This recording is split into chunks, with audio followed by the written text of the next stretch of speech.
നോട്ടില് കുറെ ഇനീഷ്യേറ്റീവ്സ് നോക്കിയായിരുന്നോ? ഇല്ലേ? കുറെ ഇനീഷ്യേറ്റീവ് എഴുതിയെടുത്തില്ലേ? എവിടം വരെയാന്ന് പറഞ്ഞ? ഇൻസ്റ്റിറ്റ്യൂഷണൽ ഫ്രെയിംവർക്കാ പറഞ്ഞല്ലേ?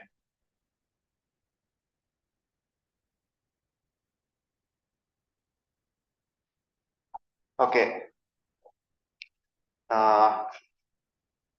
സ്റ്റേറ്റ് ഡ്രൗട്ട് മോണിറ്ററിംഗ് സെന്റർ ഒക്കെ പറഞ്ഞായിരുന്നോ? സ്റ്റേറ്റ് ലെവലുള്ള എഴുതിക്കുള്ളൂ. സ്റ്റേറ്റ് ലെവലില് ഇൻസ്റ്റിറ്റ്യൂഷൻസ് വരുമ്പോൾ state drought monitoring centre,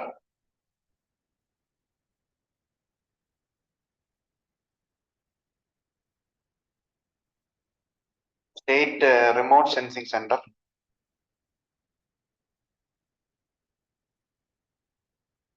okay. ഇതൊക്കെയാണ് സ്റ്റേറ്റ് ലെവലിൽ വരുന്ന institutions. State remote sensing centre, okay.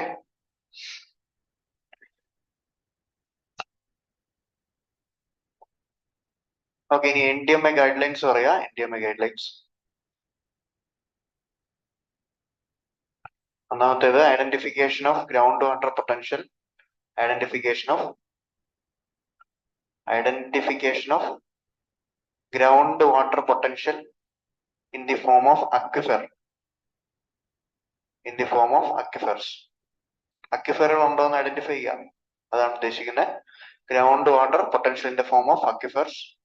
Then transfer of river water from surplus to deficient areas. River water from surplus to deficient areas. Surplus area and deficient area like river water transfer area. Then rainwater harvesting.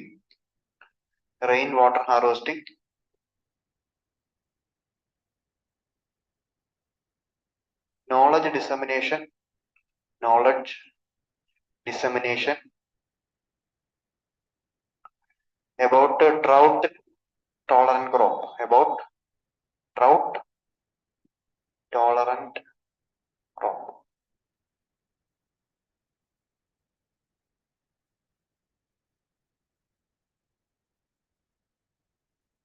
Then watershed development. Watershed എന്നൊക്കെ പഠിച്ചിട്ടുണ്ട്. Watershed development. 6th point, automatic weather stations.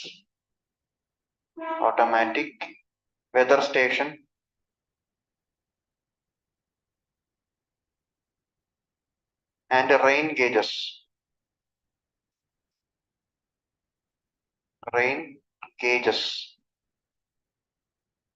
Automatic weather stations and rain gauges to enable micro level analysis.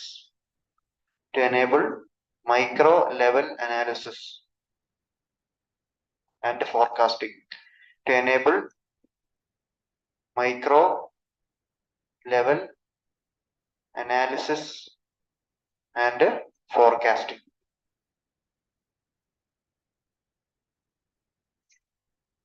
Then state drought monitoring cell.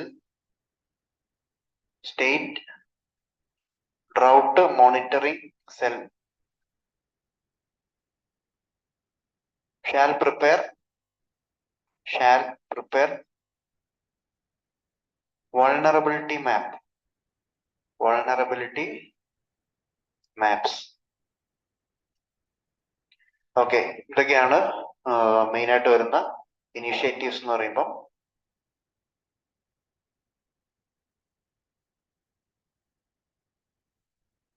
ചെറിയൊരു സബ്ഹെഡിങ് കൊടുക്കുക. Drought crisis management plan.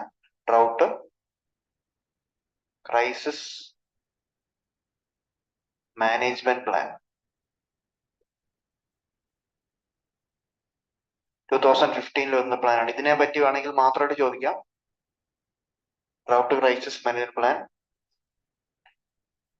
Mainly അതിൽ പറയുന്ന കുറച്ച് points. ഒന്നാമത്തെ കാര്യം MGNREGA, Mahatma Gandhi national rural employment guarantee സ്കീമാണ്. MGNREGA to provide immediate employment to drought affected people, to drought affected people. ഇതാണ് ആദ്യത്തെ ഒരു പോയിന്റ് ആയിട്ട് വരുന്നത്. പിന്നെ PDS mechanism, public distribution system, ration കടകളാണ് ഉദ്ദേശിക്കുന്നത് കേട്ടോ. Public distribution mechanism, public distribution mechanism should be strengthened to provide food and fodder. Public distribution mechanism should be strengthened,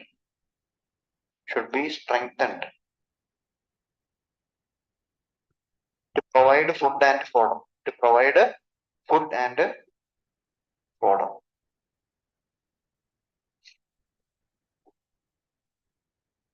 Initiate actions to recharge groundwater table.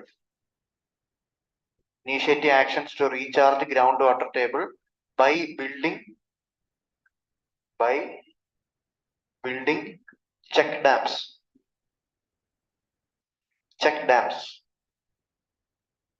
and providing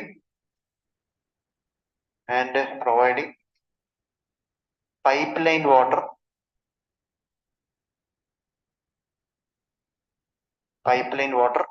and irrigation facilities.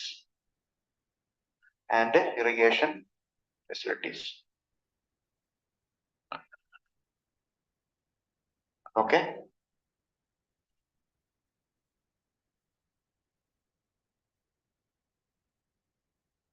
നാലാമത്തത് crop loss compensation. അതായത് ക്രോപ്പുകൾ ഒരുപാട് നഷ്ടപ്പെട്ടുണ്ടാവും drought കാരണം ഫാർമേഴ്സിന്റെ ഒക്കെ. അതിനെ government എന്ത് ചെയ്യണം? Compensation കൊടുക്കണമെന്ന്. Crop loss compensation by the government.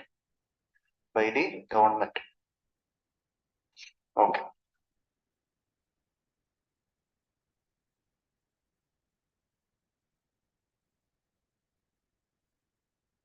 ആ ഇൻസ്റ്റിറ്റ്യൂഷൻസ് എഴുതിയില്ലേ നിങ്ങൾ? ഇൻസ്റ്റിറ്റ്യൂഷൻ എഴുതിയില്ല, അതിനകത്തിലേക്ക് ഒരു ഇൻസ്റ്റിറ്റ്യൂഷൻ ആഡ് ചെയ്യണേ. National agricultural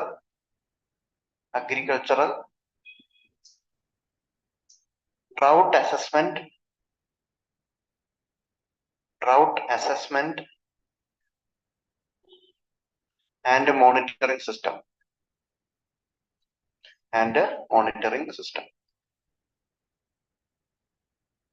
National Agricultural Drought Assessment and Monitoring System. Okay.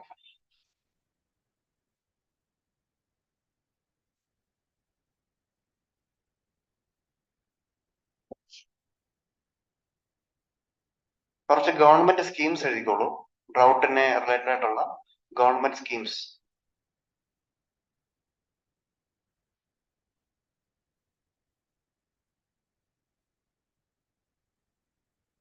Irrigation projects ഉണ്ട്, കുറച്ച് irrigation projects.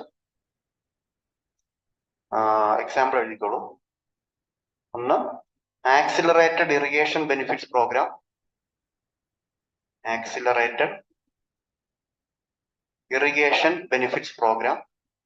Accelerated Irrigation Benefits Program.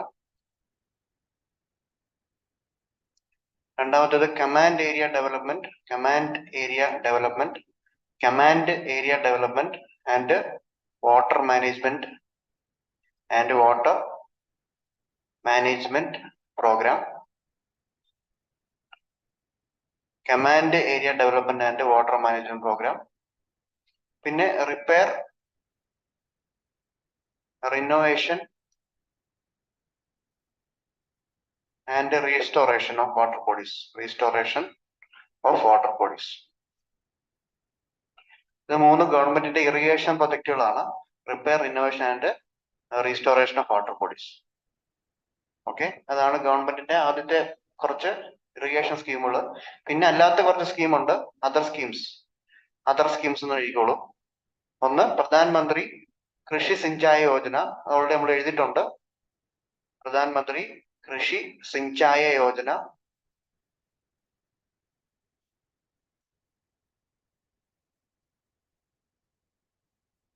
National rainfed area programme.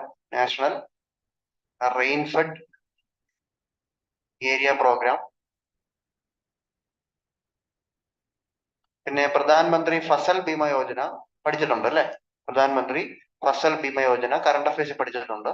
അതെന്തായിരുന്നു? Crop insurance കൊടുക്കും. ഡ്രൗട്ട് കാരണം ക്രോപ്പ് ലോസ് ഒക്കെ ഉണ്ടായ ഗവൺമെന്റ് എന്ത് ചെയ്യും?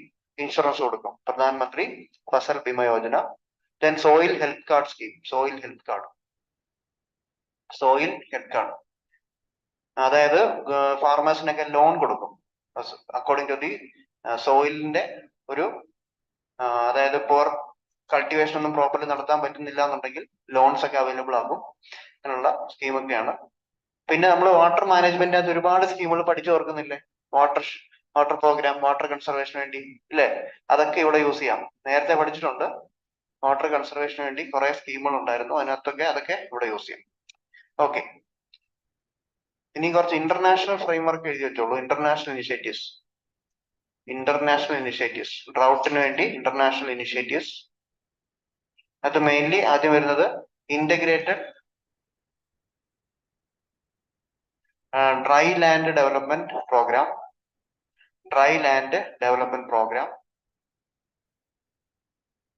Drought risk reduction framework.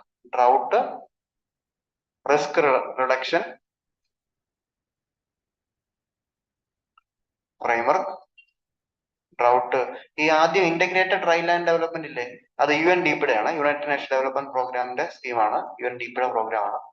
Then ഇപ്പൊ പറഞ്ഞ drought risk reduction framework United Nation office for disaster risk reduction അവരുടെയാണ് കേട്ടോ. ഇവിടെ നമ്മൾ പഠിച്ചിട്ടുണ്ട്.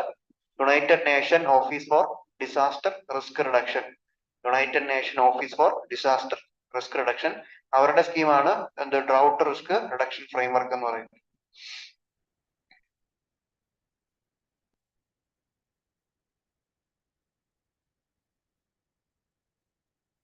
അടുത്തൊരു programme integrated drought management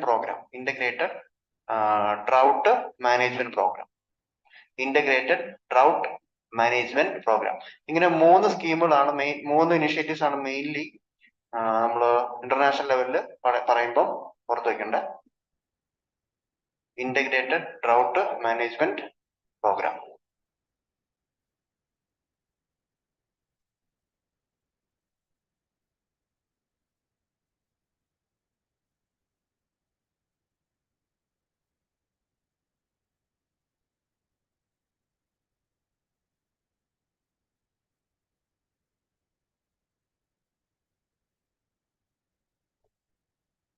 okay, way forward ആയിട്ട് എന്ത് കഴിക്കും? NDMA ഗൈഡ്ലൈൻസ് ഉണ്ട്. അല്ലാതെ കുറച്ച് മെഷേഴ്സ് കൂടെ എഴുതാം. വേ ഫോർവേഡ് ആയിട്ട് എന്ത് പറയാം? ആദ്യം micro irrigation, adoption of micro irrigation technique. ഇറിഗേഷനുള്ള വെള്ളം വേസ്റ്റ് ആക്കാൻ പാടില്ല. മൈക്രോ ഇറിഗേഷൻ ടെക്നിക് യൂസ് ചെയ്യാൻ നോക്കുക. Technique by farmers.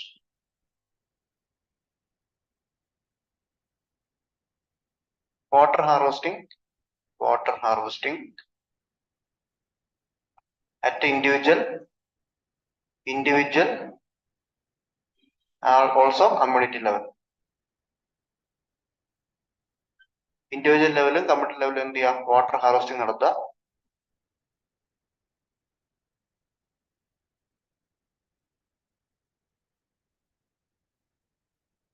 Waste water recycling.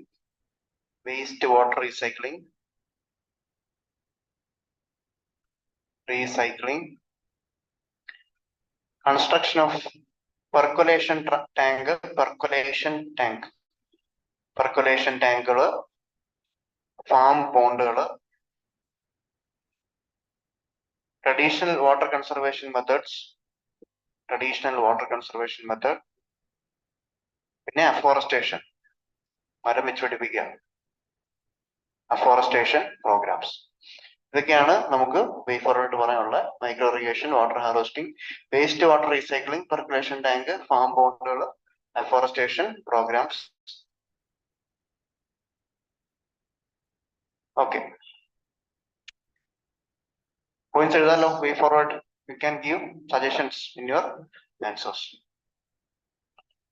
Okay, അടുത്തൊരു ഡിസാസ്റ്ററിനെ പറ്റി നോക്കാം. എഴുതിക്കോളൂ. ഹെഡിങ് ആയിട്ട് cloud burst.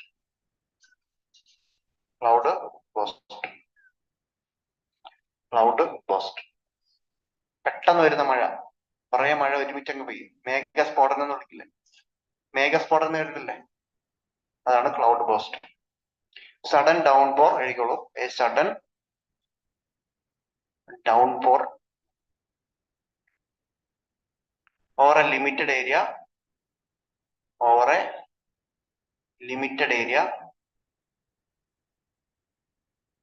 as if the entire clouds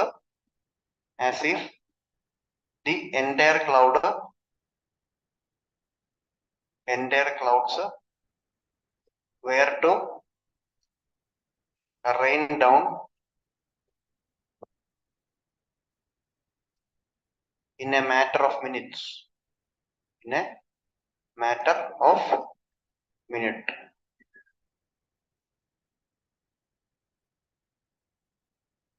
If it rains over 100 mm, rains over 100 mm in an hour,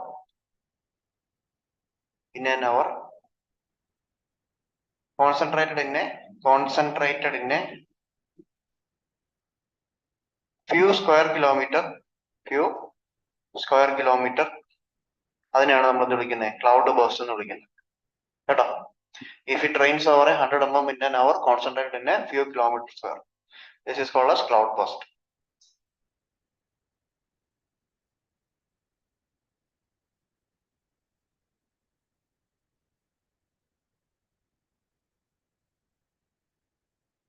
ഈ figure വരച്ചു വയ്ക്കാം.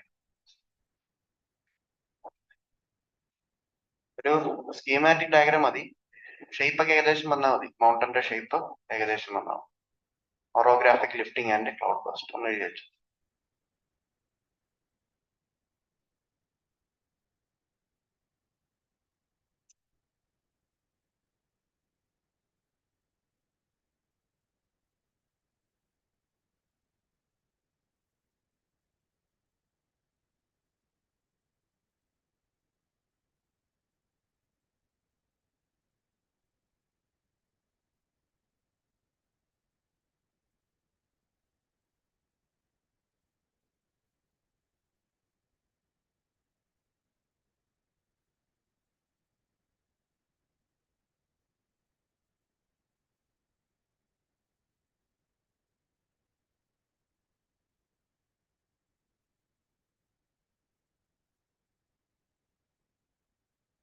Explain the process അല്ലെങ്കിൽ മെക്കാനിസം ബിഹൈൻഡ് ക്ലൗഡ് ബേസ്റ്റ് എന്നൊക്കെ ചോദിക്കുകയാണെങ്കിൽ നിങ്ങൾ ഇത് കാണിക്കേണ്ടി വരും കേട്ടോ. ക്ലൗഡ് ബേസ്റ്റ് എങ്ങനെ ഉണ്ടാകുന്നുള്ള ഒരു സ്കീമാറ്റിക് ഡയഗ്രാം ആണ്. ക്ലൗഡ് ബേസ്റ്റ് അപ്പം ഫേവറബിൾ ആയിട്ടുള്ള സ്ഥലം മൗണ്ടൻസ് ആണ്. മൗണ്ടനസ് ഏരിയ, ഹില്ലി ഏരിയാസ് ഒക്കെ ഉണ്ടെങ്കിൽ it will be very favourable to occur.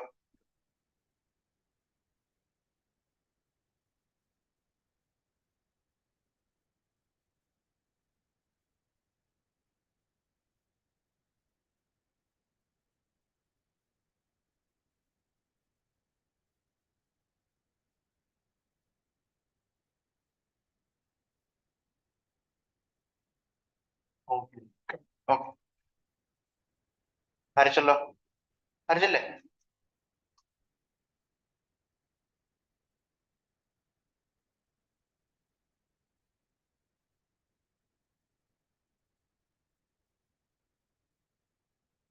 Vulnerability to cloud burst. Vulnerability to cloud burst.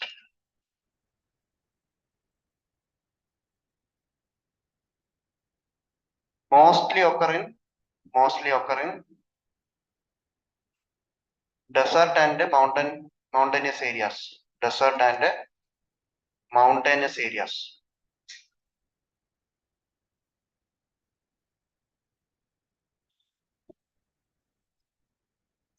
Hilly areas are more favorable.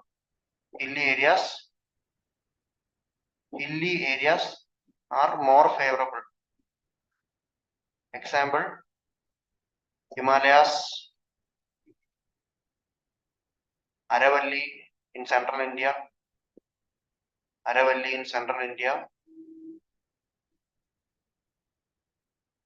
Western and Eastern Ghats.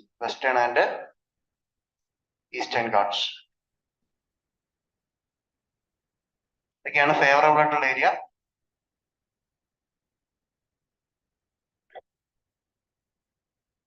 Most vulnerable hotspots in India. hotspots.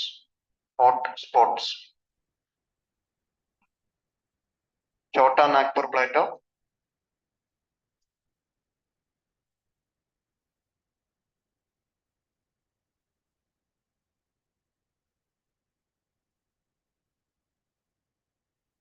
across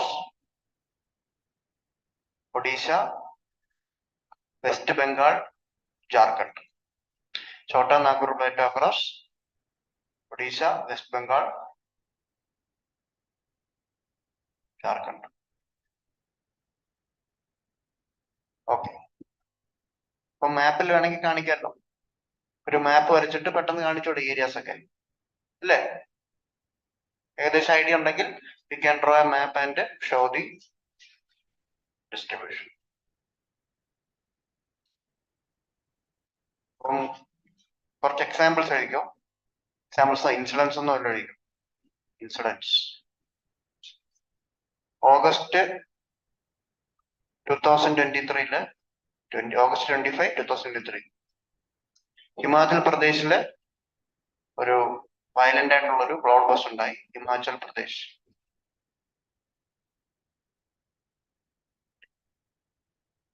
അതിന്റെ കൂടെ heavy rainfall വന്നു. അതായത് cloud bus ഉണ്ടായി. Cloud bus അത് കാരണം എന്തുണ്ടായി? Land slide ഉണ്ടായി.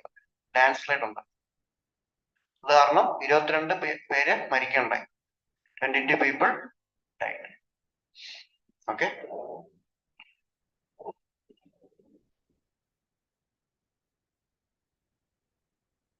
ഇതേ സാധനം ഹിമാചൽ പ്രദേശിൽ വീണ്ടും അതിന് മുമ്പ് north east India and western Ghats 2008 monsoon സമയത്ത് ഒരുപാട് ക്ലൗഡ് ബസ്റ്റ് ഉണ്ടായിട്ടുണ്ട്. നോർത്ത് ഈസ്റ്റ് ഇന്ത്യയിലും ആൻഡ് ഓൾസോ വെസ്റ്റേൺ ഗാട്സ് 2022 മൺസൂണിന്റെ ടൈമില് കുറെ ക്ലൗഡ് ബസ്റ്റ് ഉണ്ടായി. ഓക്കെ, പിന്നെ Ladakh floods, Uttarakhand floods 2013 Uttarakhand floods.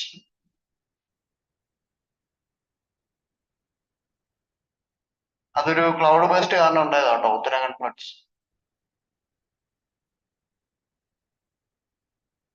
അത് കാരണം എന്തായി? വലിയ ലാൻഡ് സ്ലൈഡ് ഉണ്ടായി, ഫ്ലഡ് വന്നു അവിടെ. ക്ലൗഡ് ബസ്റ്റ് ആണ്, മൾട്ടി ഡേ ക്ലൗഡ് ബസ്റ്റ് ആയിരുന്നു. മൾട്ടി ഡേ എന്ന് പറയുമ്പോൾ ഒരുപാട് ദിവസം നീണ്ടു നിന്നു ക്ലൗഡ് ബസ്റ്റ്. ഒരുപാട് ദിവസം വന്നു multi day cloud bus.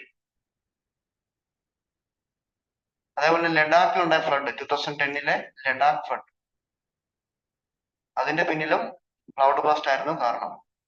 Ladakh flood, ലഡാക്കില് ഉണ്ടായ ഫ്ലഡ്. ഓക്കെ, അപ്പൊ എക്സാമ്പിൾസ് ഇൻസിഡന്റ് ഒക്കെ ആൻസറിൽ യൂസ് ചെയ്യാം. മനസ്സിലായല്ലോ?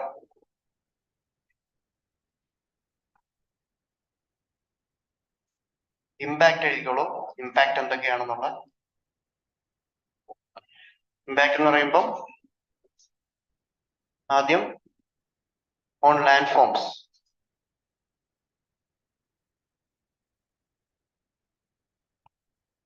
ലാൻഡ് സ്ലൈഡ് മഡ് സ്ലൈഡ് ഉണ്ടാവും. Landslide plus mudslide. Example എഴുതാമല്ലോ. എക്സാമ്പിൾ ഹിമാചൽ പ്രദേശ്. പിന്നെ ഫ്ലാഷ് ഫ്ലഡ്, പെട്ടെന്നുണ്ടാകുന്ന flood, flash flood.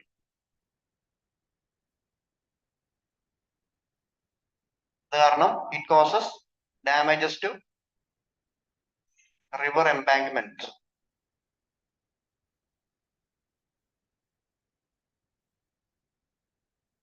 Flash floods കാരണം damages to river എംബാങ്ക്മെന്റ്സ്.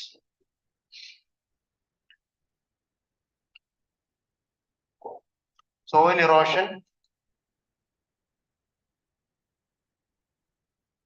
and sheet flood.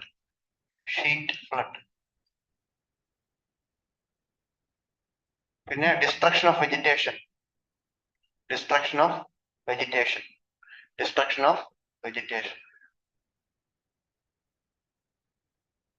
ഇതൊക്കെയാണെന്ത് land forms ഉണ്ടാകുന്ന ഇമ്പാക്ട് എന്ന് പറയുമ്പോൾ.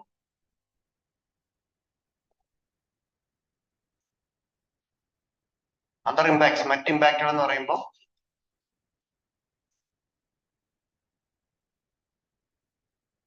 Loss of life and injuries.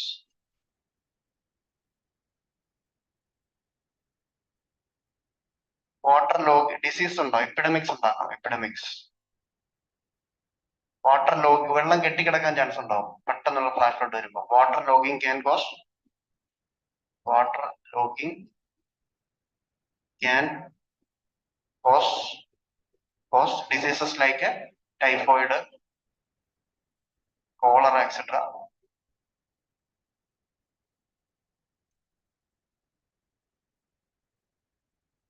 Loss of houses and establishments. മഴയത്തൊക്കെ ഒലിച്ചു പോകാൻ ചാൻസ് ഉണ്ട്. ചെറിയ ചെറിയ എസ്റ്റാബ്ലിഷ്മെന്റ്സും ചെറിയ ചെറിയ വീടുകളും ഒക്കെ മഴയത്ത് ഒലിച്ചു പോകാൻ ചാൻസ് ഉണ്ട്.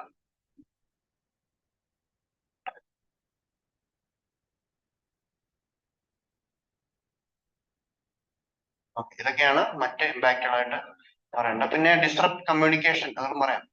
Disrupt communication networks.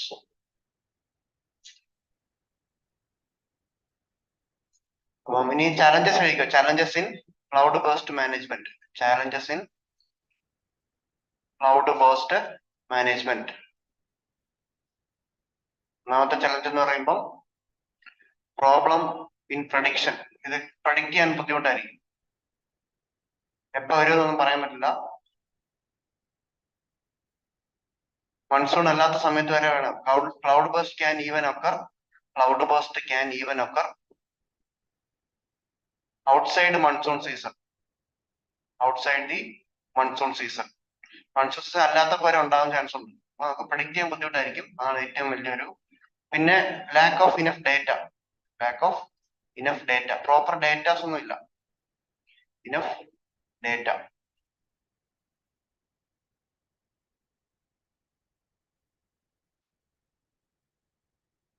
നാലത് extreme quickness of the event, പെട്ടെന്ന് ഉണ്ടാവുന്നത്. അതുകൊണ്ട് നമുക്ക് മാനേജ് ചെയ്യാൻ ബുദ്ധിമുട്ടായിരിക്കും. എക്സ്ട്രീം ക്വിക്നെസ്, ഇവാക്യുവേറ്റ് ചെയ്യാനോ ഒന്നും സമയം കാണില്ല. Extreme quickness of the event, അത് കാരണം പെട്ടെന്ന് ഉണ്ടാവും. ഇവാക്യുവേറ്റ് ചെയ്യാനും മാനേജ് ചെയ്യാനൊക്കെ ഭയങ്കര ബുദ്ധിമുട്ടായിരിക്കും.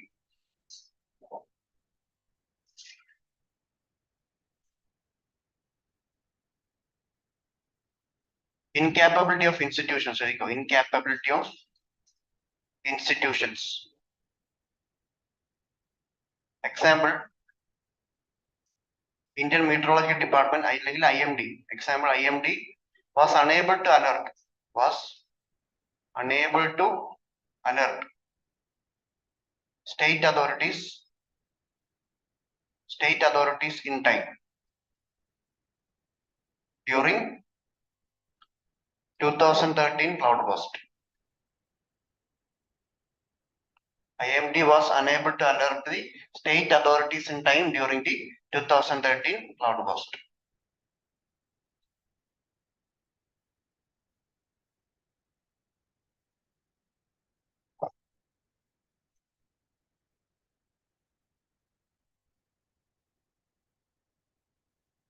Example,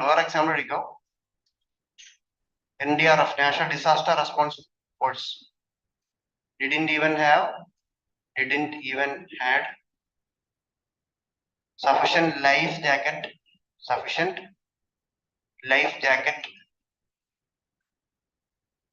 during the Rudraprayag incident.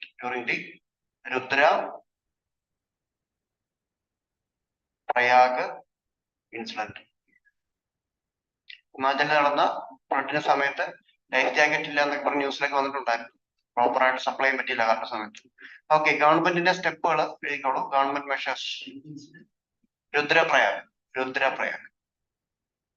Okay, ഗവൺമെന്റിന്റെ സ്റ്റെപ്സ് ആയിട്ട് ഓർത്ത് വെക്കേണ്ട കാര്യങ്ങൾ. Government steps. ഒന്നാമത്തെ സ്റ്റെപ്പ് എന്ന് പറയുമ്പോൾ ഡോപ്ലർ റഡാർ ആണ്. Doppler radar. Through Doppler radar, it is possible to forecast cloud burst about 6 hours in. പ്രിലിംസിന് വേണേൽ ചോദിക്കാം ഡോപ്ലർ റഡാർ എന്തുമായിട്ട് റിലേറ്റഡ് ആണെന്നൊക്കെ.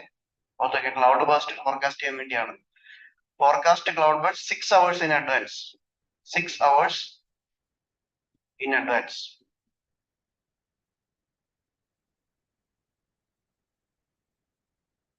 Doppler radar also measures rainfall, wind, thunderstorms, etc.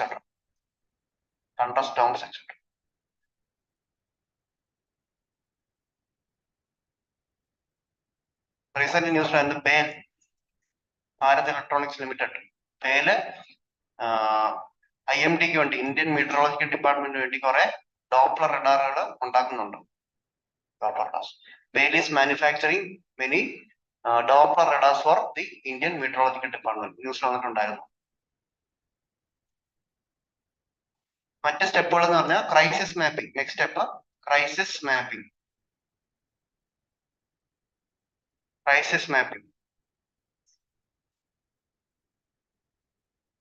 Based on real-time data gathering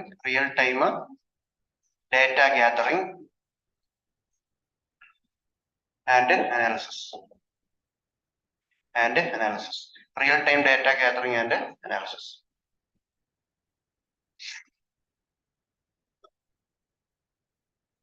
അടുത്തൊരു initiative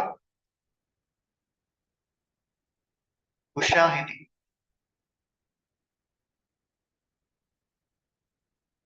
Ushahidi is an open source platform for crisis mapping.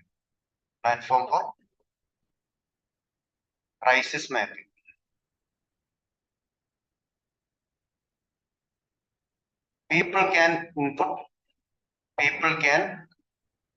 input information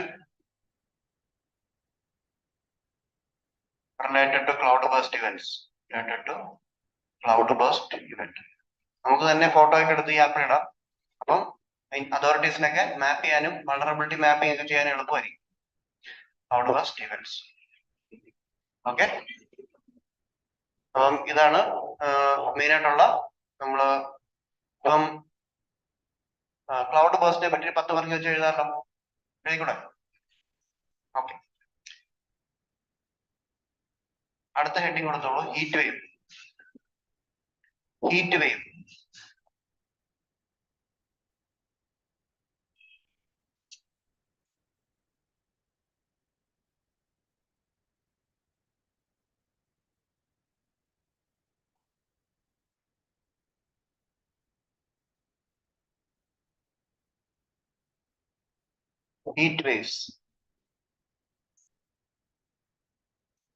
Heat wave is a period of abnormally high temperature.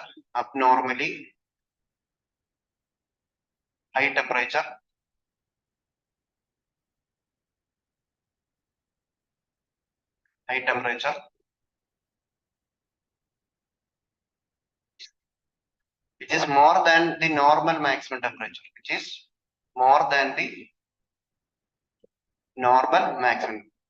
പെട്ടെന്നുണ്ടാകുന്ന ചൂട്, ഭയങ്കര high temperature വരുന്ന ഒരു അവസ്ഥ, അതിനാണ് നമ്മൾ heat wave എന്ന് വിളിക്കുന്നത്. മറ്റൊരു പോയിന്റ് കഴിക്കും, NDMA act, national disaster management act, do not consider heat wave as a natural calamity.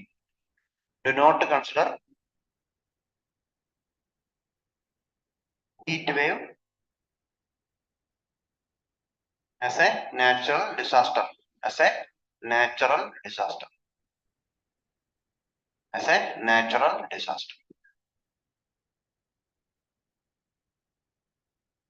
Criteria for heat wave.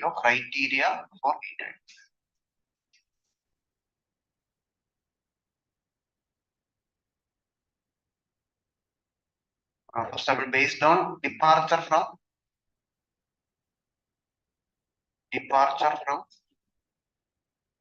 normal.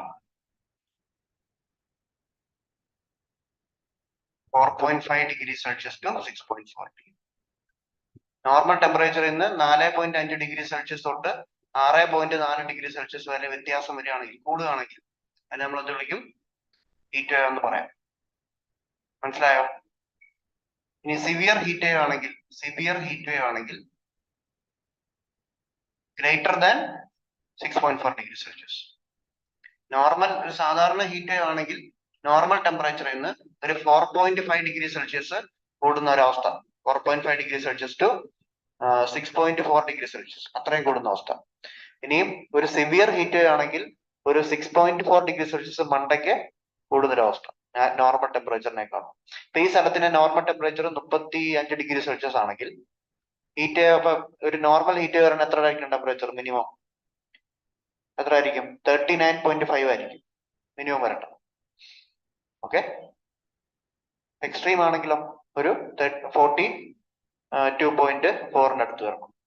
മനസ്സിലായില്ലേ? അതൊരു വേരിയേഷൻ അത്ര. ഓക്കെ, അതാണ് ഉദ്ദേശിക്കുന്നത്. Based on actual maximum temperature. അടുത്തൊരു ബേസ്ഡ് ഓൺ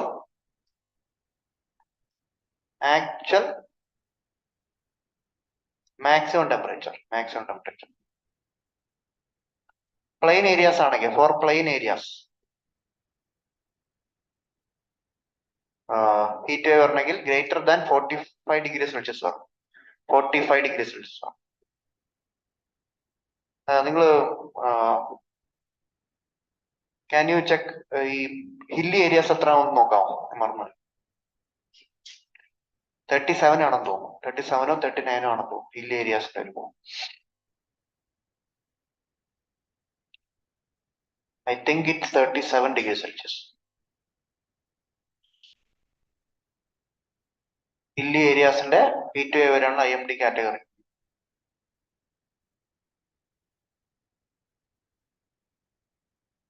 എത്ര വരുന്നത്?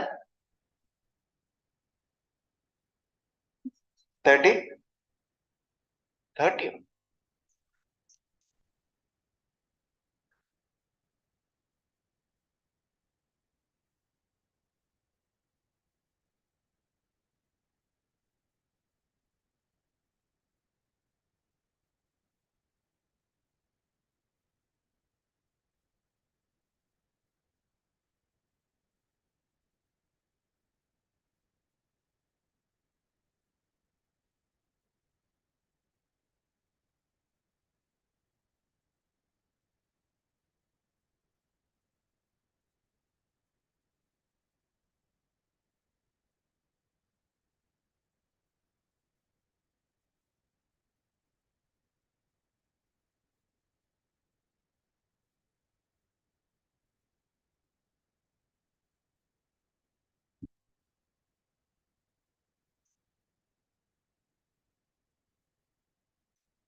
കോസ്റ്റൽ ഏരിയയുടെ എത്ര പറയുന്നത്? കോസ്റ്റൽ ഏരിയ അവിടെ നോക്കാം.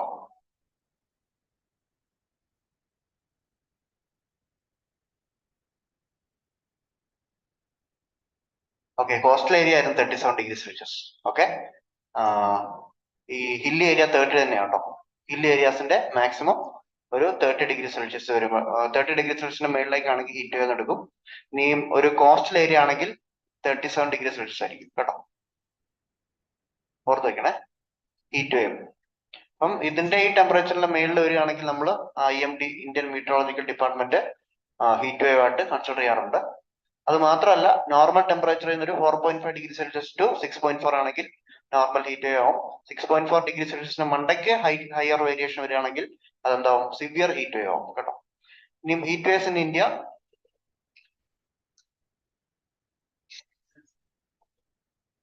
പ്രോണസ്, അതായത് vulnerability of heat wave. Vulnerability of heat wave in India. Vulnerability of heat wave in India.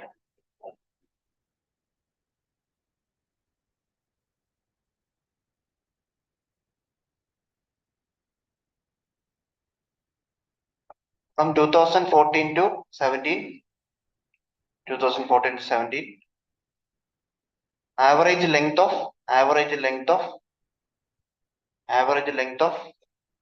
heat waves in India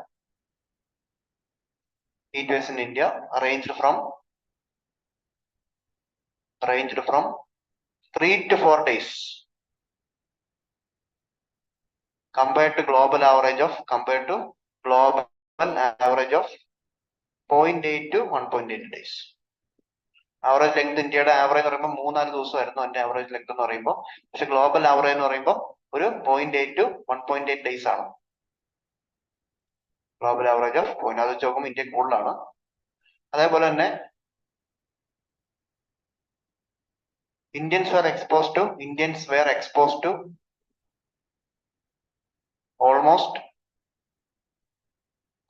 60 million heat wave exposure event in 2016. 60, and it was about 40 million in 2012. 40 million in 2012. അതേപോലെ തന്നെ increase in temperature.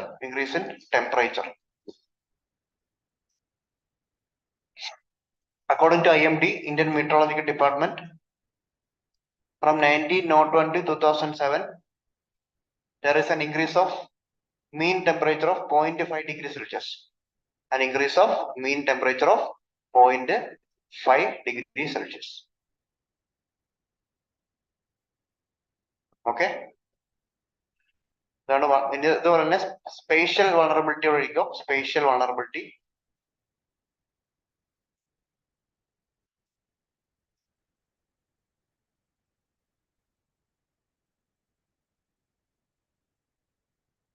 mainly in Rajasthan, Punjab, Haryana, Chandigarh.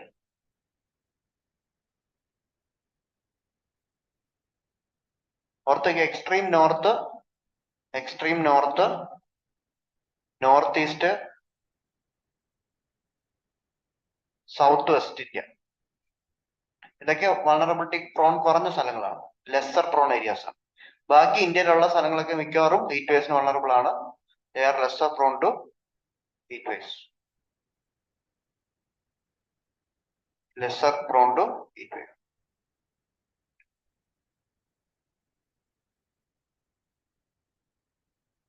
Incidents 2015 ഏറ്റവും deadliest ആയിട്ടുള്ള incident ഉണ്ടായത്. Deadliest waves, heat waves. For example, Hyderabad 2015 Hyderabad 46 degree Celsius വരെ പോയായിരുന്നു. ഡൽഹി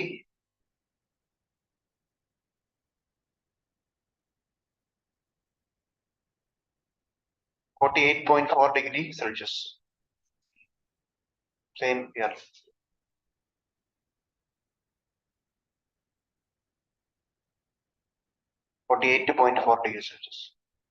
ഇനിയും പിന്നെ May 2020 Rajasthan, Delhi, UP, ഉത്തർപ്രദേശിലൊക്കെ ഹീറ്റ് വേവ് ഇൻസിഡൻസ് ഒരുപാട് ഉണ്ടായിട്ടുണ്ട്. ഹീറ്റ് വേവ് ഇൻസിഡൻസ് ഇനി ന്യൂസ് പേപ്പർ വായിക്കുമ്പോൾ ശ്രദ്ധിക്കുക, ന്യൂസിൽ വല്ല ഹീറ്റ് വേവ് ഇൻസിഡന്റ് വരികയാണെങ്കിൽ എക്സാമ്പിൾ ആയിട്ട് യൂസ് ചെയ്യണം.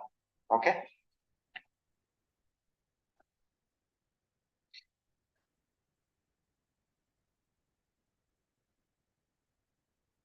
ഓക്കെ, ഇതൊക്കെയാണ് മെയിൻ ആയിട്ടുള്ള കാര്യങ്ങൾ. ഇനിയും കോസസ് ഫോർ ഹീറ്റ്, ഇത് ഹീറ്റ് ഉണ്ടാകാനുള്ള കാരണങ്ങൾ, causes. First, human related causes, മനുഷ്യൻ കാരണം ഉണ്ടാകുന്ന കോസസ്. അത് ഏറ്റവും മെയിൻ ആയിട്ട് വരുന്നത് urban heat island. Urban heat island പഠിച്ചിട്ടുണ്ടാവും അല്ലേ ക്ലാസ്സില്? പഠിച്ചിട്ടില്ലേ? നോട്ടിലുണ്ടല്ലോ, ഡിസാസ്റ്റർ മാനേജ്മെന്റ് നോട്ടിലുണ്ടല്ലോ അർബൻ ഹീറ്റ് ഐലൻഡ്. ഞാൻ കണ്ടിട്ടുണ്ട്, ചുമ്മാ ഇല്ലെന്നൊക്കെ ഞാൻ പറയാം, പഠിച്ചിട്ടുണ്ട്. ഓർക്കാത്ത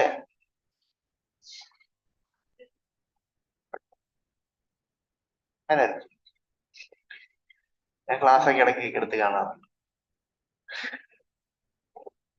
ഓക്കെ, അപ്പം അർബൻ ഹീറ്റ് ഐലൻഡ്, പിന്നെ deforestation,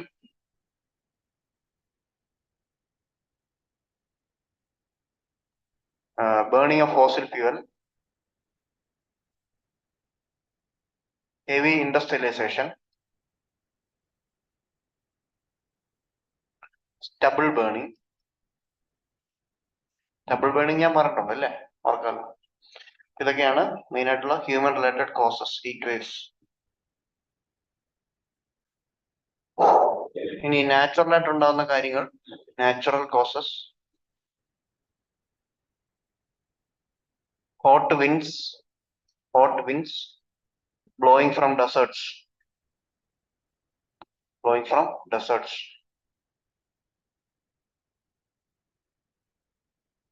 Climate change and global warming. അത് ഹ്യൂമൻ ആയിട്ടും പറയാം, അല്ലാതെയും പറയാം. Climate change, ozone depletion, UV റേസും മറ്റ് ഹാർംഫുൾ റേസും ഒക്കെ എർത്തിലേക്ക് വരും ഓസോൺ ഡിപ്ലീഷൻ കാരണം. ജെറ്റ് സ്ട്രീംസ്,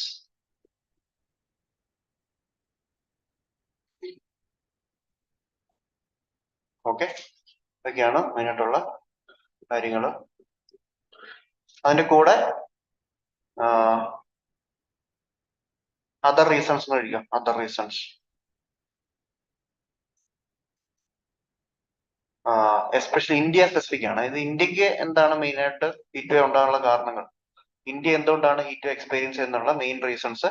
ഒന്ന്, കോൺക്രീറ്റൈസേഷൻ ഓഫ് ലാൻഡ്.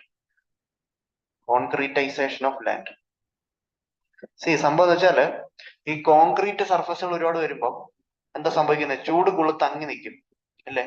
ഈ അർബൻ ഹീറ്റ് ഐലൻഡ് എന്ന് പറയുമ്പോൾ തന്നെ നമ്മൾ കോൺക്രീറ്റ് വെച്ച് ബിൽഡിംഗ് ഒക്കെ വെക്കുമ്പോൾ പണിയുമ്പോൾ സംഭവിക്കുന്ന വെച്ചാൽ കോൺക്രീറ്റ് ആയതുകൊണ്ട് ചൂട് കൂടുതൽ അത് പിടിച്ചെടുക്കും. അപ്പം ചൂട് കൂടുന്ന ഒരു അവസ്ഥ, അതിനെയാണ് കോൺക്രീറ്റൈസേഷൻ ഓഫ് ലാൻഡ് എന്നൊരു ടേം കൊണ്ട് ഉദ്ദേശിക്കുന്നത്. Okay, and concretisation of land and destruction of tree cover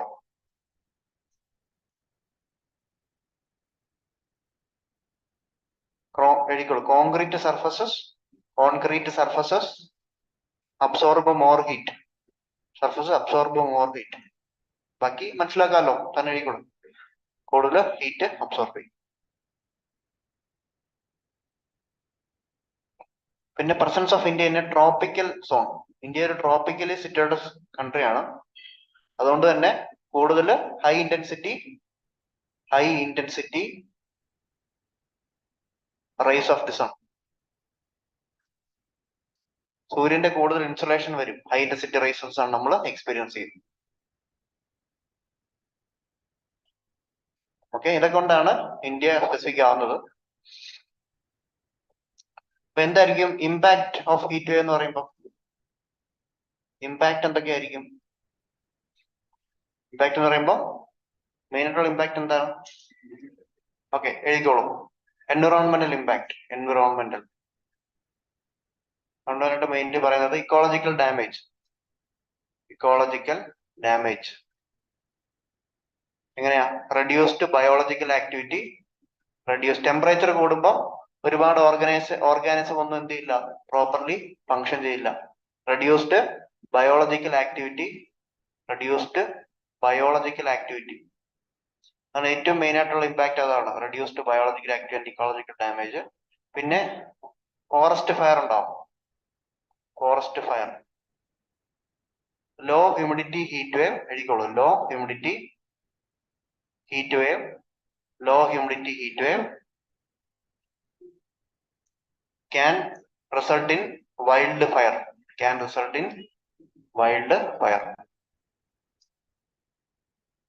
അതിനെ കോറൽ ബ്ലീച്ചിങ്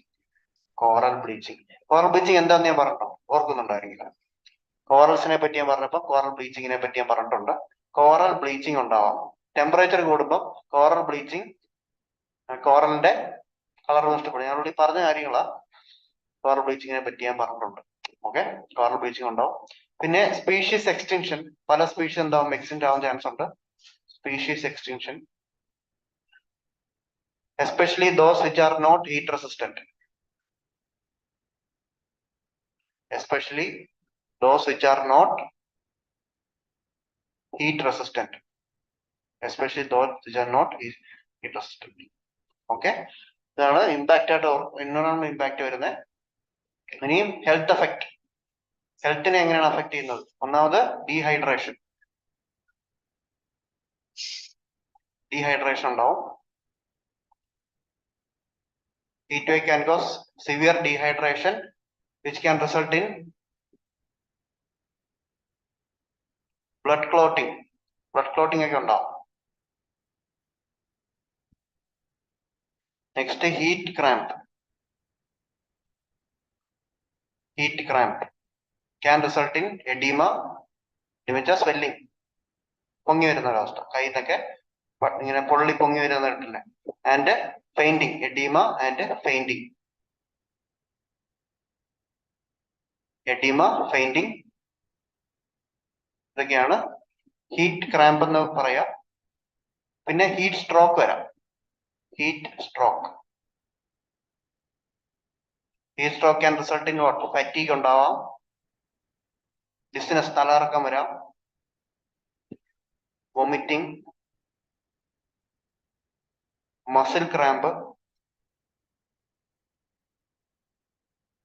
ഹെഡേക്ക്. ഇതൊക്കെ ഹീറ്റ് സ്ട്രോക്കിന്റെ സിംറ്റംസ് ആണ് കേട്ടോ.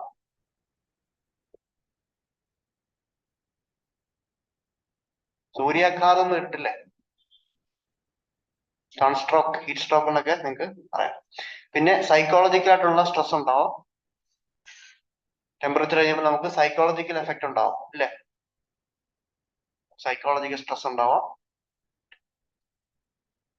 Psychological stress. Okay.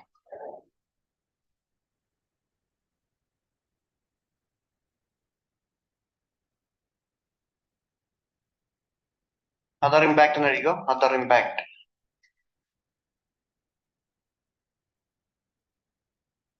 Economic cost. Economic cost എങ്ങനെയാ? ഹയർ ടെമ്പറേച്ചർ ഉണ്ടാകുമ്പോൾ ഒരു ഫ്ലോ ചാർട്ട് പോലെ എഴുതിയാൽ മതി. ഹയർ ടെമ്പറേച്ചർ, ആ ടെമ്പറേച്ചർ ഉണ്ടാകുമ്പോൾ എന്തായിരിക്കും? ആളുകൾ വർക്ക് ചെയ്യാൻ ബുദ്ധിമുട്ടായിരിക്കും, പുറത്തു പോയി വർക്ക് ചെയ്യാൻ ബുദ്ധിമുട്ടായിരിക്കും. People unable to work. People are unable to work. Work ചെയ്യാൻ ബുദ്ധിമുട്ടായിരിക്കും. അങ്ങനെയാണെങ്കിൽ എന്താ സംഭവിക്കുന്നത്? അവർക്ക് income, resulting in lesser income. Income കുറയും. ഇൻകം കുറയുമ്പോൾ എന്തായിരിക്കും? ഇക്കണോമി മൊത്തത്തിൽ എന്താവും? സ്ലഗിഷ് ആവും. സ്ലഗിഷ് ഇക്കണോമി അല്ലേ? പറഞ്ഞൂടെ? ചാനൽ പറഞ്ഞൂടെ? ഓക്കെ. ഇതാണ് ഒരു ഇമ്പാക്ട്, ഇക്കണോമിക് ആയിട്ട് വരുന്ന ഒരു കോസ്റ്റ് പറയാം. പിന്നെ loss of life. Loss of life. Example, heat wave killed about 6,187 people in India between 2011 and 18. 6,187 people in India between 2011 to 18.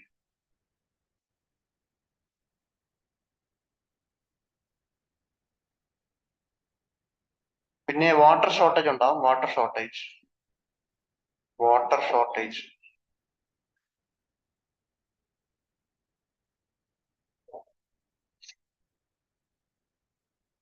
ഇതൊക്കെയാണ് പ്രധാനപ്പെട്ട ഇമ്പാക്റ്റുകൾ എന്ന് പറയുന്നത്.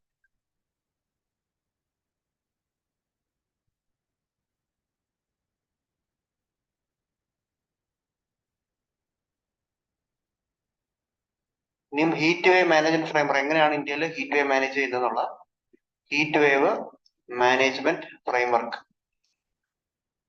അതിൽ ആദ്യം വേണ്ടത് ഒരു ഹീറ്റ് ആക്ഷൻ പ്ലാൻ ഉണ്ട് ഇന്ത്യക്ക്. Heat action plan. Heat action plan.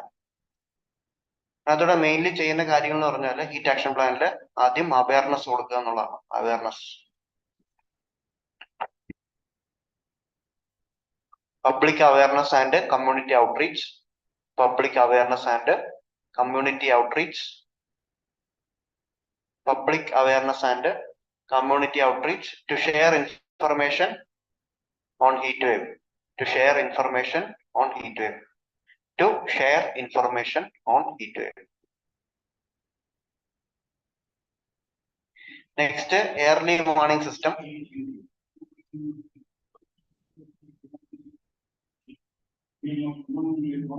Early warning system to alert citizen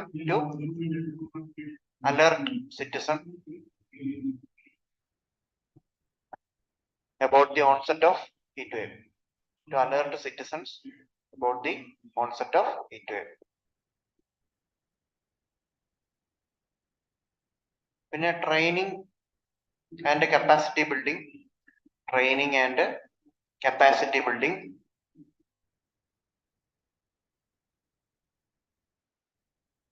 Among healthcare, ആരൊക്കെയാണ് train ചെയ്യുന്ന healthcare professionals, paramedical staff, okay, community health staff like ASHA worker.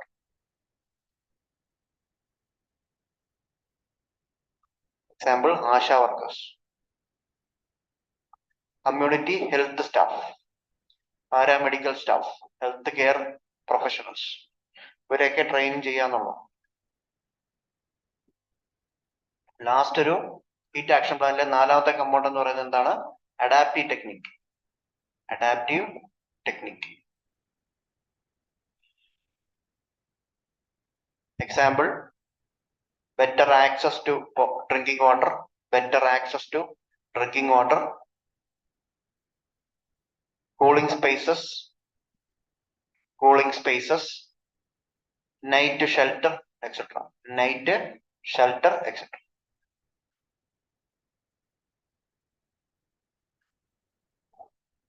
Night shelter, etc. NIGHT, night. Okay. Heat wave management challenges. Challenges in heat wave management. എന്തായിരിക്കും challenges? Generally കുറച്ച് points അറിയാമല്ലോ, പഠിച്ചിട്ടില്ലേ? അതൊക്കെ തന്നെ ഇവിടെ use ചെയ്തൂടെ? ഒന്നാമത്തെ challenge പറഞ്ഞാൽ no statutory recognition. ഒരു ആക്ടിലും പറയുന്നില്ല no statutory recognition. No statutory recognition.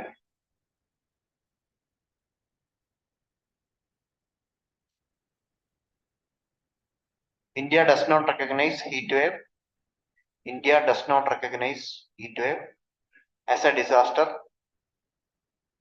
As a disaster in Disaster Management Act. India heat wave disaster recognise ചെയ്യുന്നില്ല ഇൻ ഡിസാസ്റ്റർ മാനേജ്മെന്റ് ആക്ട്. എഴുതാൻ വയ്യേ?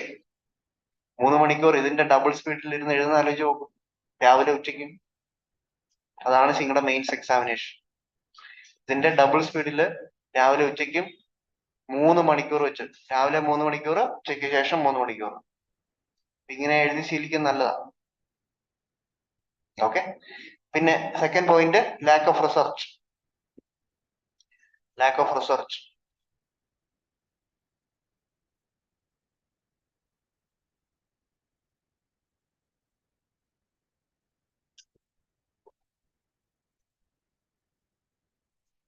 Lack of research. Second point,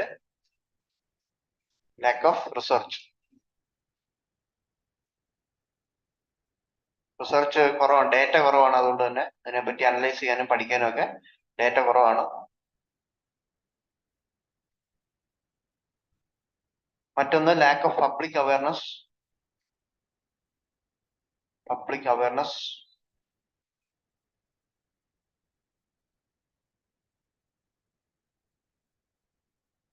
Unavailability of basic services. Unavailability of basic services like drinking water. Okay. ബാക്കി challenge ഒക്കെ actually നിങ്ങൾ generally disaster management challenges കുറെ point എഴുതിയില്ലേ?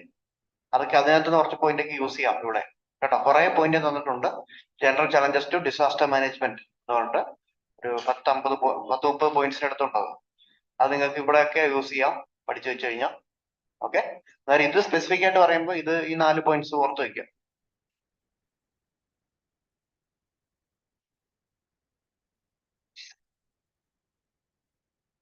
Okay. എങ്ങനെ വേ forward എന്ന് പറയാം? വേ forward. Okay, can you address the issue? ഒന്നാമത്തെ statutory recognition കൊടുക്കുക. Give statutory recognition. ഇവിടെ ഏത് ഡിസാസ്റ്റർ മാനേജ്മെന്റ് ആക്ടിലൊക്കെ ഇതിന്റെ കാര്യങ്ങൾ പറയാം. Give statutory recognition in disaster management act.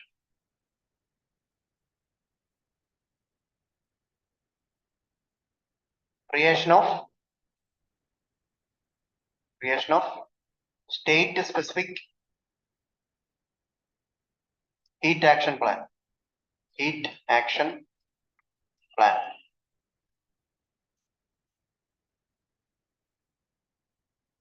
Developing early warning systems.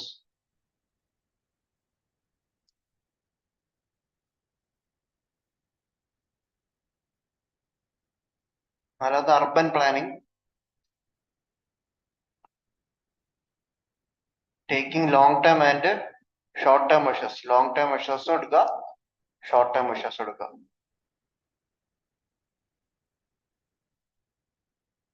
Improved research, സ്കൂളിൽ റിസർച്ച് ചെയ്യുക.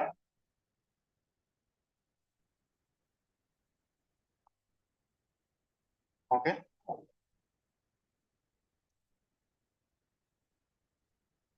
ഓക്കെ, ഇനി ചെറിയൊരു സബ്ഹെഡിങ് സൈഡായിട്ട് കൊടുക്കുക, മറൈൻ ഹീറ്റ് വേവ്. ഇതാണ് നിങ്ങളുടെ ന്യൂസിൽ ഇടയ്ക്കിടയ്ക്ക് വരുന്നത്, marine heat wave. Marine heat waves. Marine heat wave.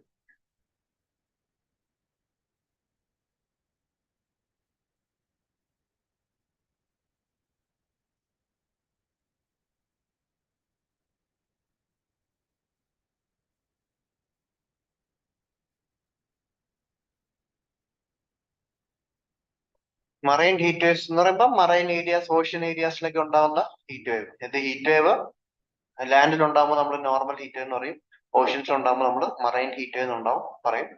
എഴുതുക, marine heat wave has increased by 50%, by 50% for the past decade.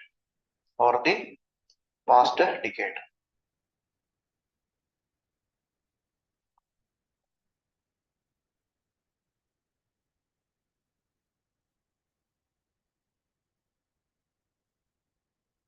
Most notably in Bay of Bengal. Bay of Bengal in the frequency കൂടി വരുന്നു.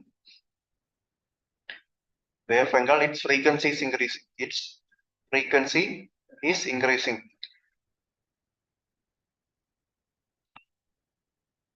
റീസൺസും കോസസും ഒക്കെ മറ്റേനൊക്കെ തന്നെ എഴുതിയാൽ മതി കേട്ടോ. ഇവിടെ കുറച്ച് വ്യത്യാസമുള്ള പോയിന്റ്സ് കുറച്ച് വരുന്നത്. അതിന്റെ കോസസ് ഒന്ന് എഴുതിക്കോ. കോസസ്. ഫസ്റ്റ് കോസ് പറയുമ്പോൾ increasing sea surface temperature. Increasing sea surface temperature.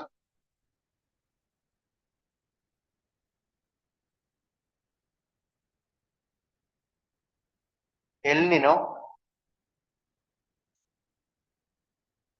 El Niño പഠിച്ചിട്ടില്ല? കേട്ടില്ലേ? El Nino which result in rapid warming of Indian Ocean.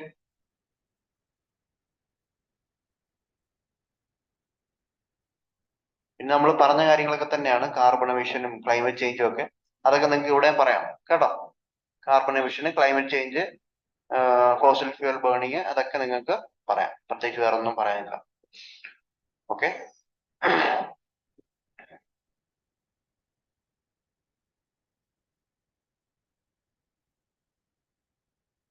Okay, അടുത്ത ഹെഡിങ് കൊടുക്കുക.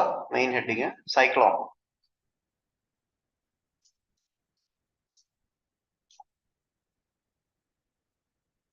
ട്രോപ്പിക്കൽ സൈക്ലോൺ ആയിരിക്കും. Tropical cyclone. സൈക്ലോണിനെ പറ്റി കുറെ ബേസിക് കാര്യങ്ങൾ നമ്മൾ ഓൾറെഡി എഴുതിയിട്ടുണ്ട് അല്ലേ? ജോഗ്രഫിയിൽ കുറെ എഴുതിയിട്ടുണ്ട്. ഇവിടെ നമ്മൾ ഡിസാസ്റ്റർ മാനേജ്മെന്റ് സൈഡാണ് മെയിൻലി നോക്കുന്നത്.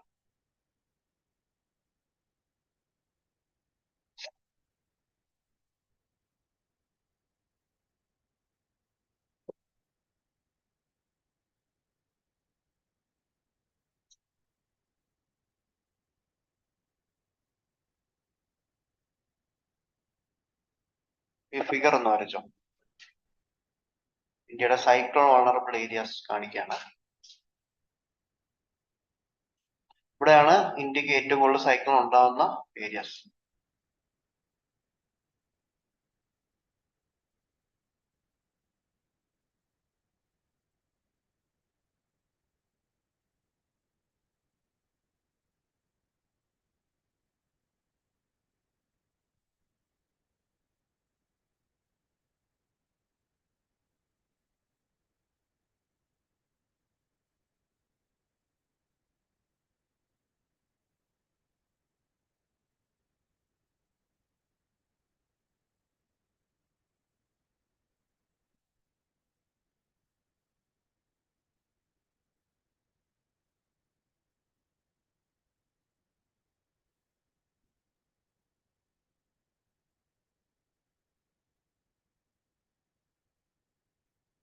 മിസ്സായ ക്ലാസിന്റെ നോട്ട് ഓൺലൈനായിട്ട് കയറി എഴുതി എടുത്തോണം കേട്ടോ.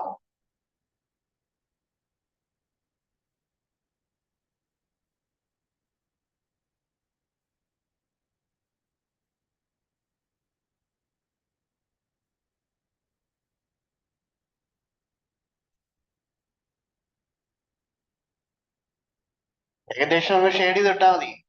ഏകദേശം വരച്ച ഏരിയ ഒന്ന് ഷെയ്ഡ് ചെയ്ത് കാണിച്ചാൽ മതി. ഹൈലി വളറബിൾ ഏരിയ ഒന്ന് ഷെയ്ഡ് ചെയ്ത് കാണിക്കണം.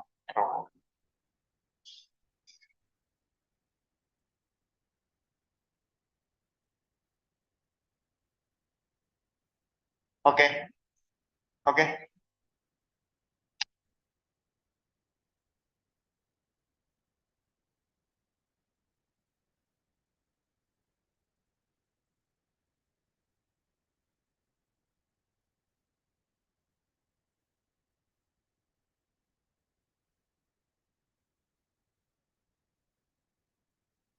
ഓക്കെ, സൈക്ലോൺസ് ഇൻ ഇന്ത്യ എന്ന് കഴിക്കാം. Cyclones in India.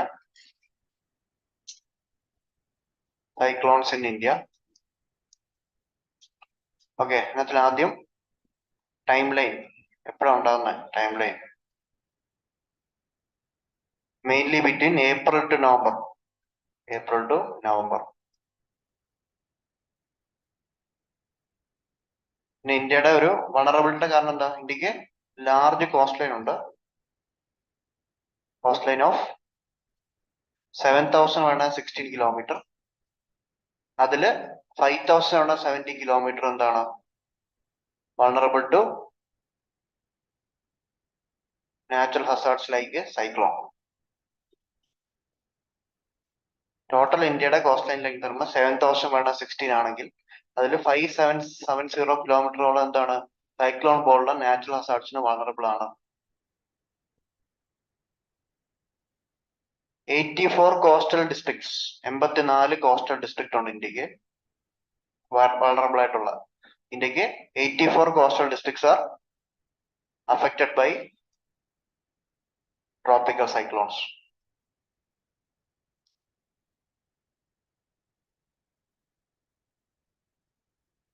പിന്നെ 4 സ്റ്റേറ്റ്സ്, 4 സ്റ്റേറ്റ്സ് ഏതൊക്കെയാ? തമിഴ്നാടു, ആന്ധ്രാപ്രദേശ്, ഒഡീഷ, വെസ്റ്റ് ബംഗാൾ, പിന്നെ Puducherry union territory and union territory. East കോസ്റ്റില് എന്ന് പറയാം. ഈസ്റ്റ് കോസ്റ്റില് തമിഴ്നാടു, ആന്ധ്രാപ്രദേശ്, ഒഡീഷ, വെസ്റ്റ് ബംഗാള്, പിന്നെ പുതുച്ചേരി. വെസ്റ്റ് കോസ്റ്റില് മെയിൻലി ഗുജറാത്ത്. ഇത്രയും area highly vulnerable to cyclone. Highly vulnerable to cyclone.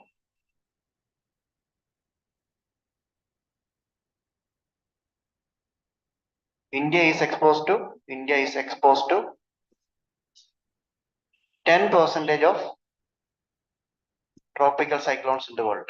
Tropical cyclones in the world. India is exposed to 10% of tropical cyclones in the world. Population, 40% of population lives within 40% population. India 40% population live within 100 kilometer coastline. ഇന്ത്യയുടെ 40% population lives within 100 kilometre coast line. Okay, കൂടുതൽ എവിടെ cyclone ഉണ്ടാകുന്നത്? ബംഗാളിൽ. അതറിയാം, നമ്മൾ എഴുതിയിട്ടുണ്ട്. പറയണ്ട.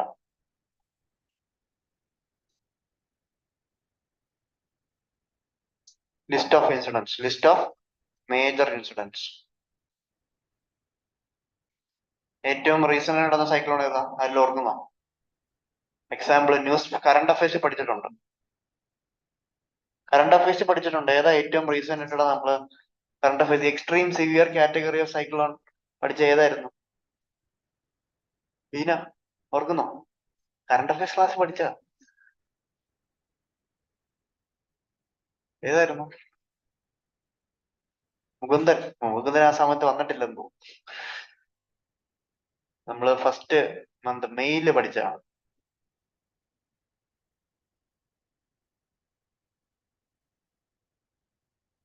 Cyclone ബൈപ്പാർ ജോയിനെ പറ്റി പഠിച്ച് ഓർക്കുന്നില്ലേ? എക്സ്ട്രീം സിവിയർ സൈക്ലോൺ ബൈപ്പാർ ജോയിക്കുള്ള ലിസ്റ്റ് മെയിൻലി 2023 ബൈപ്പാർ ജോയ്,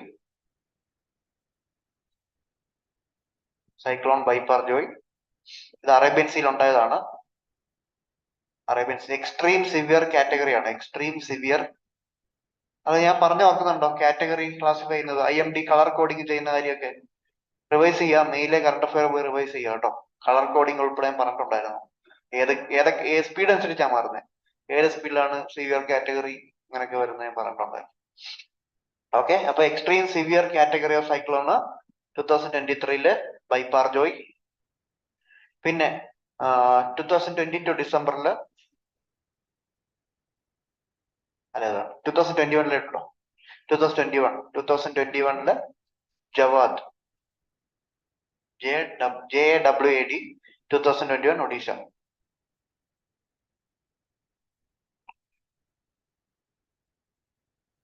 പിന്നെ 2022 മെയില്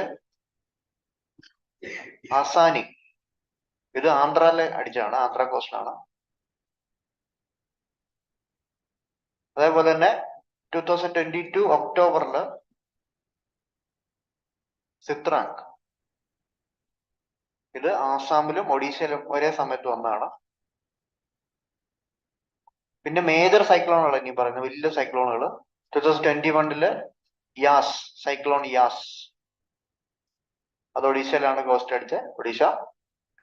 പിന്നെ 2020 നിസർഗ, ഇത് അറേബ്യൻ സീയിൽ വന്നതാണ്. ഗുജറാത്തിലും മഹാരാഷ്ട്രയിലും വന്ന കേട്ടോ. ഗുജറാത്ത് അറേബ്യൻ സീ വരുന്ന സൈക്ലോൺ ഒന്ന് നോക്കി വെച്ചോ കേട്ടോ. ഗുജറാത്ത് മഹാരാഷ്ട്രയിൽ വന്നതാണ്. ഇനിയും സൈക്ലോൺ അംഫാൻ നിങ്ങൾ കേട്ടിട്ടുണ്ടോ? ഫേമസ് ആയിരുന്നു അംഫാൻ 2020. ഇതൊരു സൂപ്പർ സൈക്ലോൺ ആണ്, സൂപ്പർ ട്രോപ്പിക്കൽ സൈക്ലോൺ ആണ്. വെസ്റ്റ് ബംഗാള്, ഒഡീഷ. പിന്നെ സൈക്ലോൺ ഫാനി 2019 ഫാനി.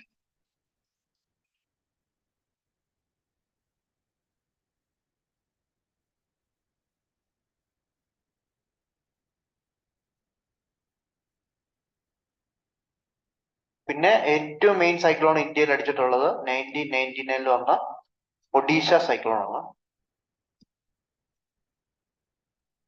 ഓക്കെ, ഇത് കാരണം 9887ഓളം ആളുകൾ, ഒഡീഷ മാത്രമല്ല, ഇത് Odisha, Thailand, Bangladesh, Myanmar, India മുഴുവൻ അടിച്ചിട്ടുണ്ടായിരുന്നു. ഇപ്പൊ ടോട്ടൽ ഡെത്ത് പറയുന്നത് 9887 ആളുകൾ മരിച്ചു എന്നാണ്. People lost their life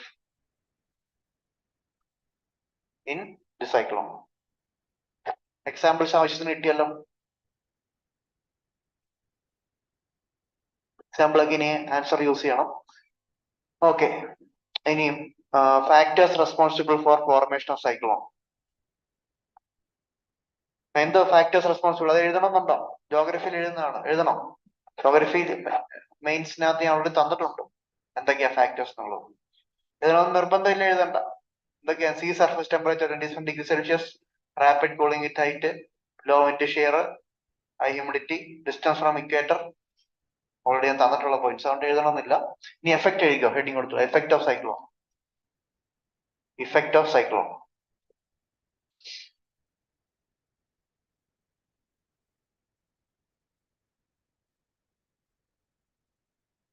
Infrastructure damage. Infrastructure damage. Like houses, lifeline infrastructure, power, communication, road, bridges, water supplies, safe shelter, etc. ഇതിനെല്ലാം എന്ത് ചെയ്യാം, അഫക്ട് ചെയ്യാം. അപ്പൊ ഇൻഫ്രാസ്ട്രക്ചർ ഡാമേജ് ആണ് ഏറ്റവും ആദ്യം വരുന്നത്.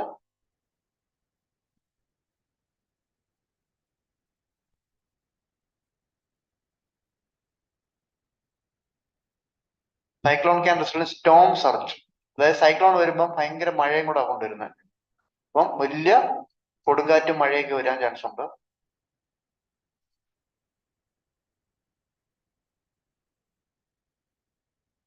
അത് കാരണം ലാൻഡ് സ്ലൈഡ്, മഡ് സ്ലൈഡ് ഒക്കെ ഉണ്ടാവാം. Storm surge can create to landslide, mudslide ഒക്കെ ഉണ്ടാവും.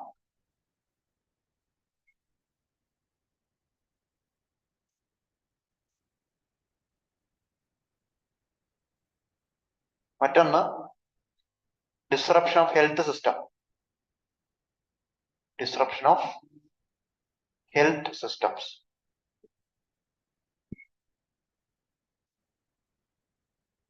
ഡേഞ്ചർ ഓഫ് കോമായിട്ടുണ്ട്. Danger of waterborne disease. അതിന്റെ ഹൈഫിൽ എഴുതിയാൽ മതി. Danger of waterborne diseases. Waterborne diseases, infections,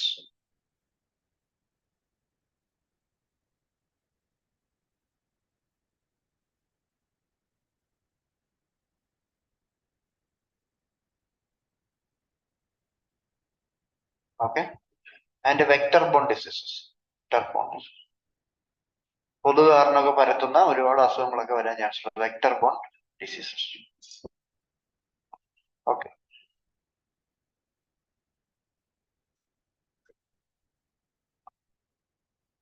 പിന്നെ ലോസ്റ്റ് ജി ഡി പിന്നുണ്ടാകുന്ന നഷ്ടം.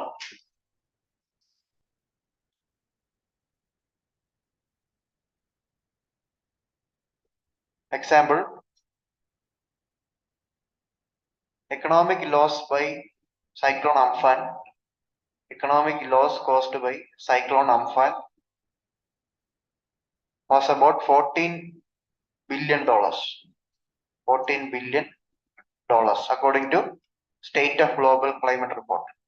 State of Global Climate Report.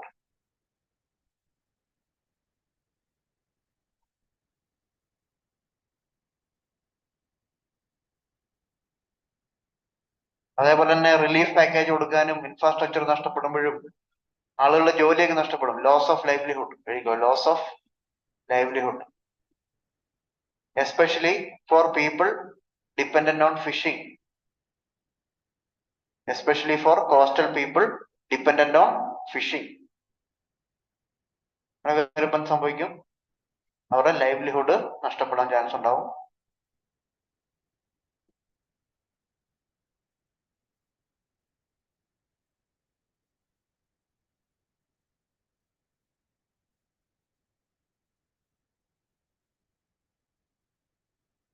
അതേപോലെ അഗ്രികൾച്ചറൽ ലോസസ് ഉണ്ടാവും. അടുത്ത അഗ്രികൾച്ചറൽ ലോസസ് എങ്ങനെയാ?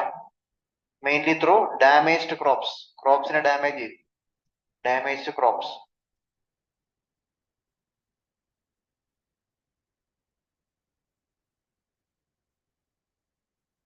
Four example, cyclone Nivar, Nivar, Nivar, resulted in damage of horticultural crops, damage of horticultural crops of about 23,000 acre. 23,000 ഏക്കറോളം നീണ്ടുനിന്ന horticulture ക്രോപ്സിനെ damage ചെയ്തു cyclone Nivar. Okay. Next, problem of salinity. Problem of salinity.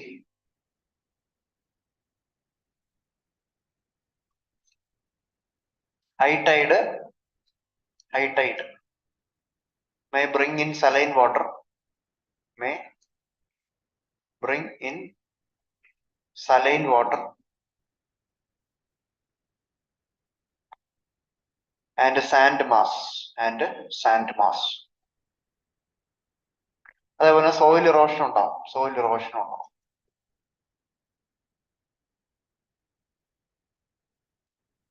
മറ്റൊരു impact എന്ന് പറയുമ്പോൾ large scale migration.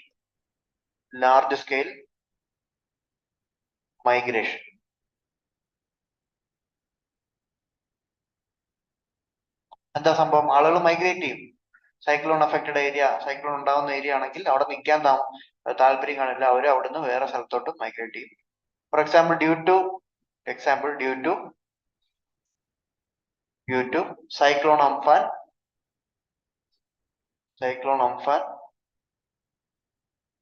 around 2.4 million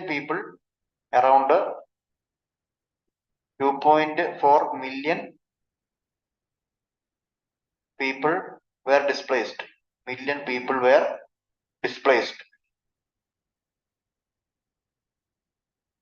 In India, mainly in West Bengal and Odisha.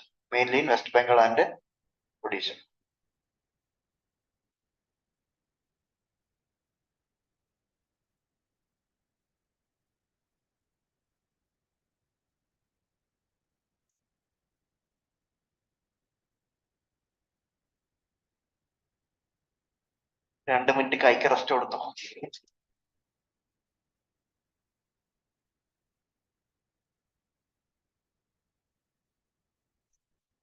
Take a 2-minute rest.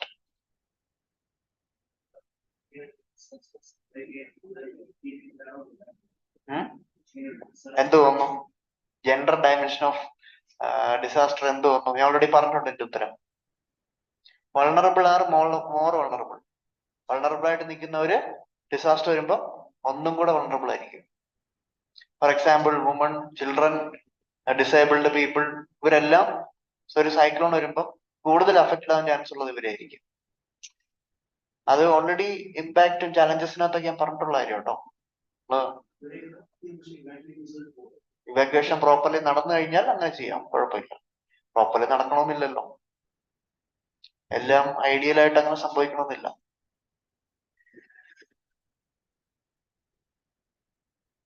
കേരളത്തിലെ example വെച്ചിട്ട് ബാക്കിയുള്ളിടത്തെ വെച്ച് consider ചെയ്യില്ല കേട്ടോ.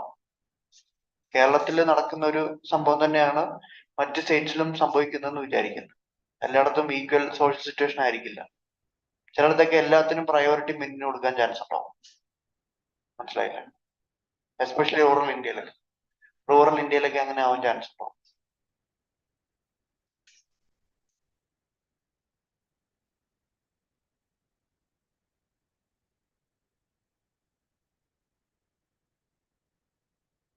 അടുത്ത സെഷനും കണ്ടന്റ് ഡെവലപ്മെന്റ് ആയിരിക്കും. ചിലപ്പം ഇത് കഴിഞ്ഞിട്ട് ഡിസാസ്റ്റർ തീരുമ്പോൾ ഒരു ഫുൾ ടെസ്റ്റ് എല്ലാം നടത്തുമായിരിക്കും കേട്ടോ. ഒരു 10 ദിവസം ഒരുമിച്ച് ഞാൻ ഇടും.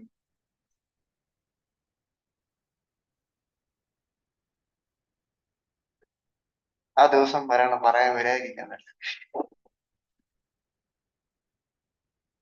UPSC മെയിൻ എക്സാം നടക്കില്ലേ, അതേപോലെ അതേ അറ്റ്മോസ്ഫിയർ ക്രിയേറ്റ് ചെയ്ത് ക്വസ്റ്റ്യൻ പേപ്പർ തന്ന് നമുക്ക് എക്സാം എഴുതേണ്ടി വരും. ഡിസാസ്റ്റർ മാനേജ്മെന്റ് 10 ദിവസമേ കാണുള്ളൂ. 5 മാർക്കിന്റെ 4 ചോദ്യം, 10 മാർക്കിന്റെ 6 ചോദ്യം കാണും. ഈ മെറ്റീരിയൽ വായിച്ചിട്ടങ്ങ് വന്നാൽ മതി, കൂടുതലൊന്നും പഠിക്കാൻ പോകണ്ട. നിങ്ങൾ ഇനി അവിടുന്ന് ഇവിടുന്ന് ഇന്റർനെറ്റിൽ നിന്നും വേണമെങ്കിൽ പഠിച്ചോ, സമയം ഉണ്ടെങ്കിൽ. സമയം കളയാതിരിക്കാൻ വേണ്ടിയാണ് കണ്ടന്റ് ഞാൻ തരുന്നത് കേട്ടോ. ഇതൊന്ന് 2 വട്ടം റിവൈസ് ചെയ്താൽ മതി. ചിലപ്പോ അതിന് മുന്നേ ഒരു റിവിഷൻ ഡിസ്കഷൻ കൂടെ ഞാൻ നടത്തും, മൊത്തത്തിൽ ഒന്ന് ഡിസ്കസ് ചെയ്യാൻ വേണ്ടി. എന്നിട്ട് അതിനുശേഷം പഠിച്ചിട്ട് വരണം. ടെസ്റ്റ് നമ്മൾ കണ്ടക്ട് ചെയ്യുന്നുണ്ടോ? പ്രിലിംസിന് ടെസ്റ്റ് സ്റ്റാർട്ട് ചെയ്തോ? ഇല്ലല്ലോ.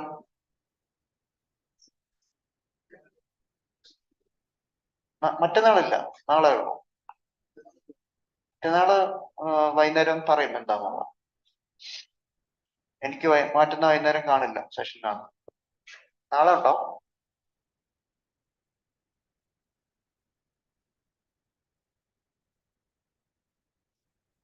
എഴുതാതിരിക്കുക എന്നുള്ളത് ഓപ്ഷനാണ്.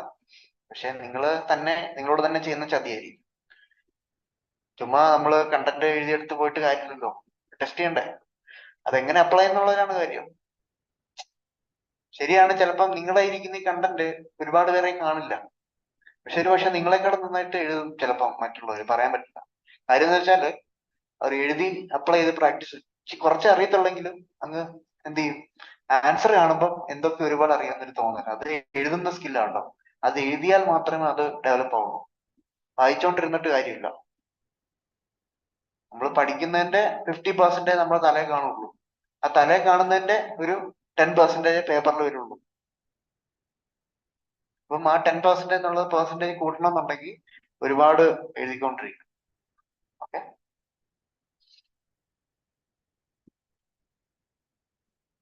എഴുതിക്കോളൂ. Cyclone management and mitigation in India. Cyclone management and mitigation in India. Institutional measures ആദ്യം പറയുന്നത് മെയിൻലി ഒന്ന് DMA act, disaster management act. അതിനകത്തോട് വരുന്ന NDMA ഓൾറെഡി അറിയാവുന്ന കാര്യമാണ്, നാഷണൽ ഡിസാസ്റ്റർ മാനേജ്മെന്റ് അതോറിറ്റി. പിന്നെ NDRF, national disaster response force.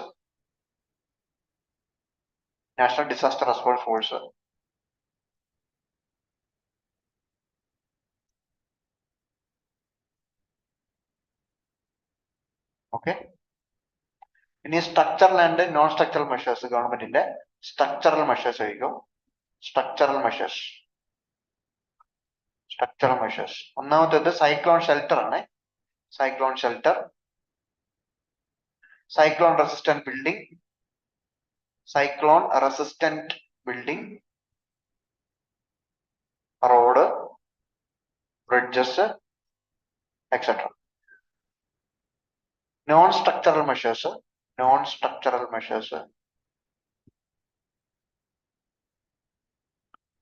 ആയിട്ട് പറയുമ്പോൾ എന്തായിരിക്കും? Early warning system, management of coastal zones,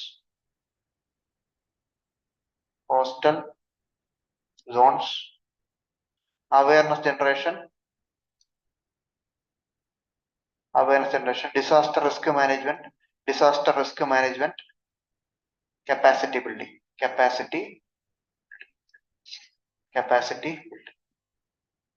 ഇതൊക്കെയാണ് നോൺ സ്ട്രക്ചറൽ മെഷേഴ്സ് ആയിട്ട് ഗവൺമെന്റ് എടുക്കുന്നത്. ഇനി അതർ മെഷേഴ്സ് ആയിട്ട് പറഞ്ഞോളൂ. Other measures national cyclone risk mitigation project. National cyclone risk mitigation project. നിങ്ങൾ ഇന്റേണൽ സെക്യൂരിറ്റി കഴിഞ്ഞില്ലായിരുന്നോ? ക്ലാസ് കഴിഞ്ഞില്ലേ? Okay. National cyclone risk mitigation project, national പിന്നെ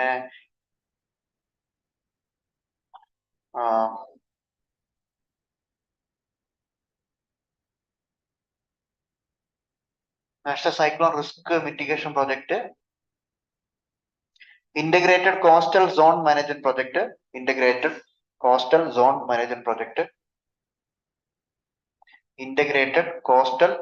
zone management project, early warning systems. early warning systems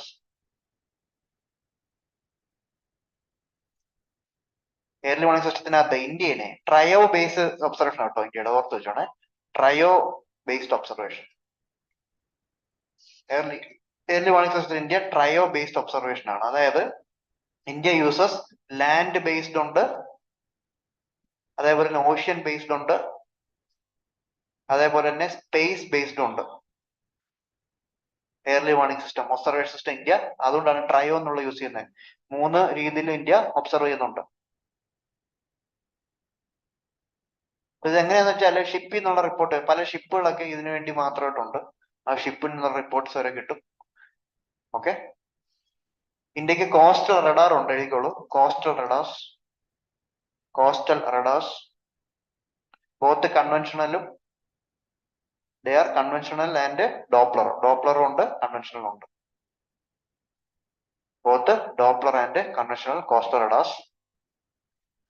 Then nodal agency ആയിട്ട് IMD meteorological department അവരാണ് mainly monitoring നടത്തുന്നത്. എഴുതിക്കോളൂ. Indian Meteorological Department IMD.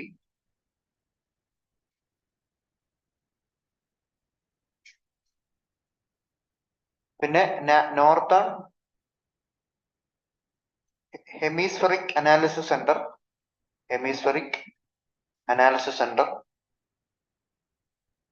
അതൊരു international organisation ആണ്. അവരുടെ regional ആയിട്ടുള്ള centre ഡൽഹിയിലുണ്ട്. അത്രേ ഉള്ളൂ. റീജിയണൽ സെന്റർ, ഇവരുടെ റീജിയണൽ സെന്റർ ഡൽഹിയിലുണ്ട് എന്ന് ഓർത്ത് വെച്ചു. പിന്നെ IMDയുടെ കളർ കോഡിംഗ്, ഇത് നമ്മൾ പഠിച്ചിട്ടുണ്ട് അല്ലേ? എന്തോ IMDയുടെ colour coding? Colour coding of cyclone എന്തോ പഠിച്ചിട്ടുണ്ട്. സൈക്ലോണിന്റെ സ്ട്രെങ്ത് അനുസരിച്ച് കളർ കൊടുക്കുന്ന ഒരവസ്ഥ. എക്സ്ട്രീം സിവിയർ കറണ്ട് അഫയേഴ്സ് പഠിച്ചിട്ടുണ്ട്. മെയിലെ കറണ്ട് അഫയർ റിവൈസ് ചെയ്താൽ മതി.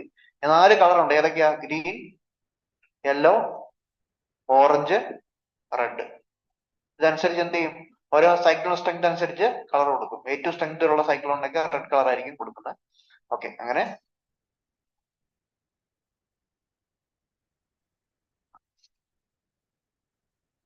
NDMA guidelines എഴുതിക്കോളൂ. NDMA guidelines.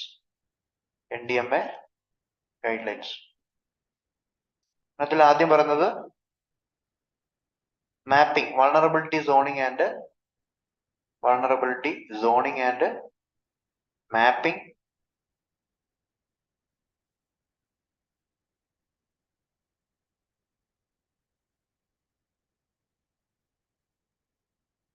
Commission of APC, aircraft probing of cyclone.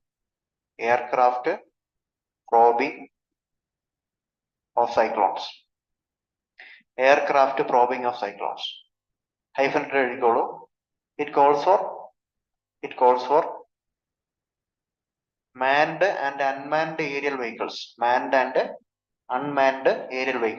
Drone ഒക്കെ യൂസ് ചെയ്യുന്നത്, അതാ ഉദ്ദേശിക്കുന്നത്. ഏരിയൽ വെഹിക്കിൾ, UAV എന്ന് പറയുമ്പോൾ എന്താ? ഡ്രോൺസ് ആണ്. അൺമാൻഡ് ഏരിയൽ വെഹിക്കിൾസ് എന്ന് പറയുമ്പോൾ ഡ്രോൺസ് ആണ് കേട്ടോ. ഡ്രോൺ യൂസ് ചെയ്ത് സൈക്ലോൺ സ്റ്റഡീസ് അതിനുവേണ്ടി. Commission of aircraft probing of cyclone using A combination of മാൻഡ് and unmanned aerial vehicles, UAVs.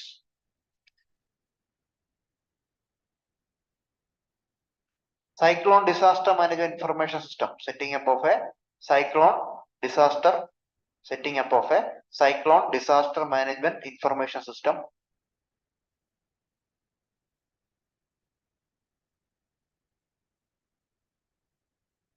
Vocational training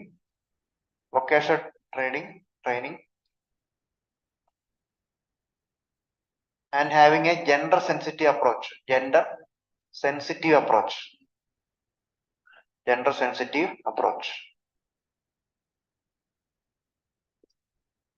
Conducting mock drills. Mock drill എന്ന് പറയുമ്പോൾ എന്തോ? ശരിക്കും ഉണ്ടായില്ലെങ്കിലും ഉണ്ടായി കഴിഞ്ഞാൽ എന്ത് സംഭവിക്കുന്നൊരു മോക്ക് എടുക്കുക എന്നുള്ളത്. മോക്ക് ടെസ്റ്റ് എടുക്കില്ല, അതേപോലെ അഭിനയിക്കണം. അയ്യോ സൈക്ലോൺ. ഓക്കെ, ഇനിയും കമ്മീഷൻ ഓഫ് അത് പറഞ്ഞല്ലേ. ഇനിയും പിന്നെ specifying the roles and responsibilities.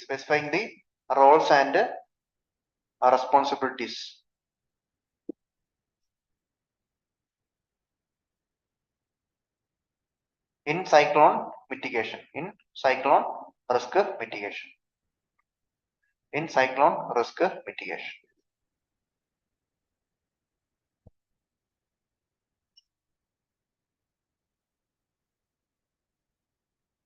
Okay, കിട്ടിയല്ലോ.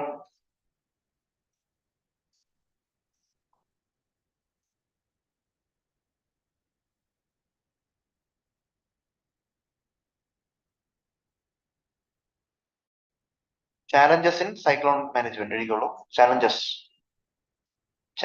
in ആദ്യം സ്ട്രക്ചറൽ ആയിട്ടുള്ള ചലഞ്ചസ്. ഇതിൽ ആദ്യം വരുന്നത് low data,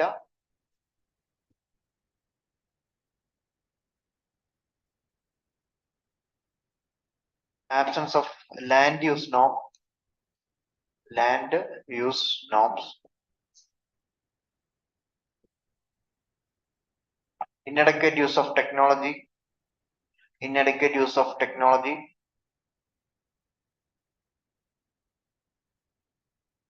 like communication technology,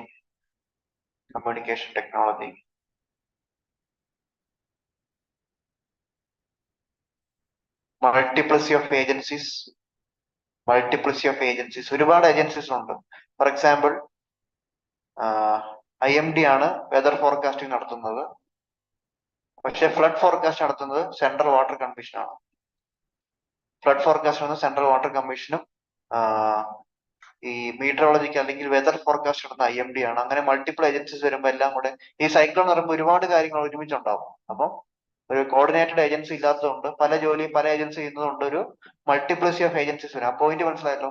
ഒരുപാട് ഏജൻസീസ് ഒരുപാട് വർക്ക് ചെയ്യുന്നതുകൊണ്ട് ഒരു കോർഡിനേഷൻ ചിലപ്പോൾ ഇല്ലാതാവും. ലാക്ക് ഓഫ് പ്രോപ്പർ കോർഡിനേഷൻ, അതാണ് ഉദ്ദേശിക്കുന്നത്. പിന്നെ ഫോക്കസ് കൂടുതലും പോസ്റ്റ് ഡിസാസ്റ്റർ ആണ്. അതായത് ഡിസാസ്റ്റർ ഉണ്ടാകുന്നതിന് മുന്നേ ചെയ്യുന്ന കാര്യങ്ങളിലൊക്കെ ഫോക്കസ് കുറവാണ്. ഡിസാസ്റ്റർ സംഭവിച്ചതിന് ശേഷമാണ് കൂടുതൽ എന്ത് ചെയ്യുന്നത് കാര്യങ്ങളിൽ പോസ്റ്റ് ഡിസാസ്റ്റർ റിലീഫിലാണ് കൂടുതൽ focus. More focus on post disaster relief.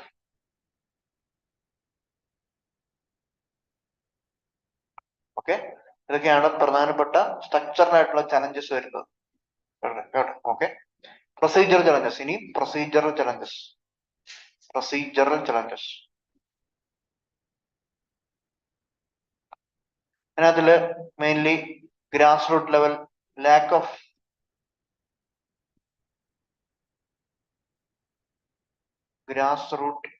Participation,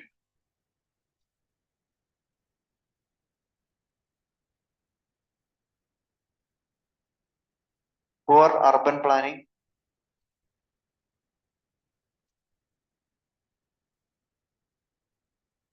for example Chennai floods.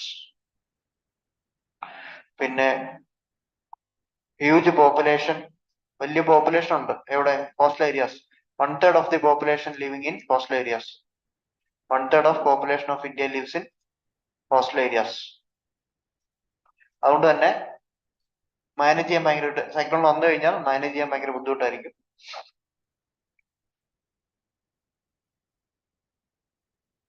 പിന്നെ സെക്കൻഡറി ചലഞ്ചസ്, സെക്കൻഡറി ആയിട്ടുള്ള, അതായത് സൈക്ലോൺ കാരണം ഉണ്ടാകുന്ന ഫ്ലഡ്, വാട്ടർ ബോൺ ഡിസീസസ് ഒക്കെ മാനേജ് ചെയ്യാൻ ബുദ്ധിമുട്ടായിരിക്കും. Secondary challenges like spike in waterborne diseases, flood, etc. are difficult to be managed. Procedural challenges അപ്പം എന്തൊക്കെയാണ്? grassroots level participation, poor urban planning, huge population in coastal areas. Secondary challenges like flood, waterborne diseases, etc. are difficult to be managed. Environmental ആയിട്ടുള്ള മറ്റ് challenges, climate change. Environmental challenges, climate change കാരണം cyclone ഉണ്ടാകുന്നു, അത് നമുക്കൊന്നും ചെയ്യാൻ പറ്റില്ല. Climate change നമുക്ക് വലുതായിട്ടൊന്നും ചെയ്യാൻ പറ്റുന്നില്ല നാട്ടില്. ഓക്കെ, ഫ്രീക്വൻസി ഓഫ് ഡിസാസ്റ്റർ കൂടുന്നുണ്ട് because of climate change. Frequency of disasters are increasing because of climate change. Frequency of disaster are increasing due to climate change. മറ്റൊന്ന് റൈസിംഗ് ഓഷ്യൻ ടെമ്പറേച്ചർ. അത് climate change ഒരു impact ആണ്. Rising ocean temperature, rising, it could increase the wind speed by up to 10%. It could increase the wind speed up to 10%. Okay, ഇതൊക്കെയാണ് പ്രധാനപ്പെട്ട environmental ആയിട്ടുള്ള challenges പറയുന്നത്. Success stories കഴിയും. Success story, ഒഡീഷയുടെ success in handling cyclone. Odisha success in handling cyclone. Mainly ഒഡീഷയിലെ ഞാൻ പറഞ്ഞല്ലോ ഒരു 1999 സൈക്ലോൺ ഉണ്ടായി. അത് കാരണം ഒരുപാട് പേര് മരിച്ചു. In 1999 എഴുതിക്കോളും. എന്തോ എത്ര വുമൺ ആണോ? കറക്റ്റ് ഡേറ്റ ഇല്ല എത്ര വുമൺ ഉള്ളത്. Okay. In year 1999, Odisha faced a super cyclone. Odisha faced a super cyclone, and it took almost 15,000 lives. It took almost 15,000 lives. 15,000 മരണങ്ങളുണ്ടായി.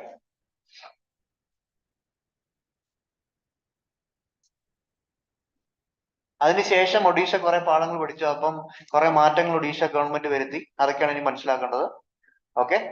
അപ്പൊ എന്തൊക്കെയാ ചെയ്തെന്ന് ഓർക്കുക. അത്രയും ഡെത്ത്, അത് ഒഡീഷ മാത്രമുള്ള ഡെത്ത് അല്ല ഉദ്ദേശിക്കുന്നത്. എത്ര ഡെത്ത് പറഞ്ഞേ? ഓക്കെ. അപ്പം ആ ഡേറ്റ് എഴുതിക്കും. ഓൾമോസ്റ്റ് 9,880 ആ ഡേറ്റ് എഴുതിക്കും. എനിക്ക് തോന്നുന്നത് ഒഡീഷ മാത്രം ഉണ്ടായിട്ടൊരു ഡെത്ത് കണക്കായിരിക്കും ഉദ്ദേശിക്കുന്നത്. ആദ്യം പറയുന്നത് 9,000 എന്നുള്ളത്. ഇത് 15,000 പറയുന്നത് ആക്ച്വലി ഒഡീഷ മാത്രമല്ല ഇത് അടിച്ചത്. മ്യാൻമാർ സറൗണ്ടിങ് ഏരിയാസ് ഒരുപാട് വന്നിട്ടുണ്ടായിരുന്നു. ടോട്ടൽ ഡെത്തിന്റെ എണ്ണമായിരിക്കാം 15,000 എന്ന് പറയുന്നത് കേട്ടോ. ഏതെങ്കിലും ഒന്ന് എഴുതിയാൽ മതി, ഏതായാലും കുഴപ്പമില്ല. ഇവിടെ പറഞ്ഞു വരുന്ന അതല്ല, ഇവിടെ ഇങ്ങനെ എക്സാക്ട് ഡേറ്റ് ഒന്നും അവര് എക്സ്പെക്ട് ചെയ്യത്തില്ല നിങ്ങളുടെ അടുത്ത് നിന്ന്. കറക്റ്റ് നമ്പർ ഓഫ് ഡെത്ത് ഒന്നും അല്ല ഉദ്ദേശിക്കുന്നത്. ഇവിടെ പ്രധാനമായിട്ട് എന്താണ് സൈക്ലോൺ കഴിഞ്ഞപ്പം ഒഡീഷ ചെയ്തെന്നുള്ള കാര്യം ഓർത്തു വയ്ക്കാം. ഒന്നാമത്തെ കാര്യം, ഇവർക്ക് ഒരു പ്രോപ്പർ എയർലി വാർണിംഗ് സിസ്റ്റം അതിന് ശേഷം വരുന്നത്. Development of proper early warning system ഈ സൈക്ലോൺ ഉണ്ടായതിനു ശേഷം, after the occurrence of the cyclone, proper early warning system develop ചെയ്തു. അതിനുശേഷം ഒരു സൈക്ലോൺ, ഹുദ്ഹുദ് എന്ന സൈക്ലോൺ വന്നു. എഴുതിക്കോളൂ. Very severe cyclone like Hudhud, Hudhud cyclone claimed lifes of about, അത് കാരണം 138 പേരൊക്കെ മരിച്ചിട്ടുണ്ടായിരുന്നു. Claimed lifes of about 138 life. And cyclone Phailin, PHAILIN, cyclone Phailin claimed about 45 people. പക്ഷേ ഇതിന്റെ സിവിയറിറ്റി ഭയങ്കര സ്ട്രോങ് ആയിരുന്നു. ഇത്രയും വലിയ സൈക്ലോൺ ആയിട്ട് പോലും ഡെത്തിന്റെ എണ്ണം കുറവായിരുന്നു. അതിന്റെ കാരണം എന്താണ്? ഒഡീഷയിലുണ്ടായ കുറെ എയർലി വാർണിംഗ് സിസ്റ്റം ആണ്. Okay. And Odisha is also taking measures like evacuation of people and trying to achieve zero casualty target.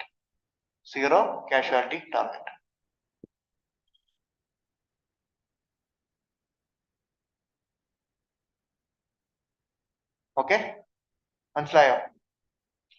ഇപ്പൊ മെയിൻലി ടേക്കിംഗ് എന്തൊക്കെയാ ചെയ്യുന്നത്? എയർലി വാർണിംഗ് സിസ്റ്റംസ് എടുത്തു, പിന്നെ ക്വിക്ക് ഇവാക്യുവേഷൻ നടക്കുന്നു. സീറോ കാഷ്വാലിറ്റി ടാർഗറ്റ് ഉണ്ട് ഒഡീഷയ്ക്ക്. അപ്പൊ അതൊക്കെ കാരണം എന്ത് ചെയ്തു? മറ്റ് സൈക്ലോൺ ഹുദ്ഹുദ് വന്നപ്പോഴൊക്കെ 138 മരണങ്ങൾ ഉണ്ടായിട്ടുള്ളൂ. ഈ ഡെത്തിന്റെ കണക്ക് ഏകദേശം എഴുതിയാൽ മതി. കറക്റ്റ് ഗവൺമെന്റിനെ പോലും കാണില്ല എന്റെ കറക്റ്റ് ഡേറ്റ ഒന്നും, എത്ര പേര് മരിച്ചു, എത്ര പേര് ഇൻജേർഡ് ആയെന്നൊന്നും കേട്ടോ. ഒരു ഓൾമോസ്റ്റ് ഡേറ്റ എഴുതി വെച്ചാൽ മതി.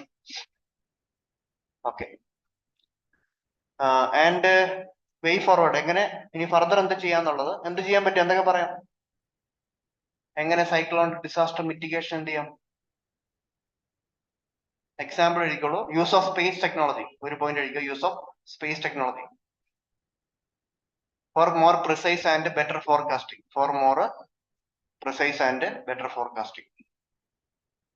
പിന്നെ better coordination, inter agency coordination. ഞാൻ പറഞ്ഞല്ലോ, കുറെ ഏജൻസികളുണ്ട്, പലരും പല ഡ്യൂട്ടി ചെയ്യുന്നത്. അപ്പം ഈ ഏജൻസികൾ തമ്മിൽ ഒരു കോർഡിനേഷൻ വേണം. അതിനാണ് ഇന്റർ ഏജൻസി കോർഡിനേഷൻ ഉദ്ദേശിക്കുന്നത്.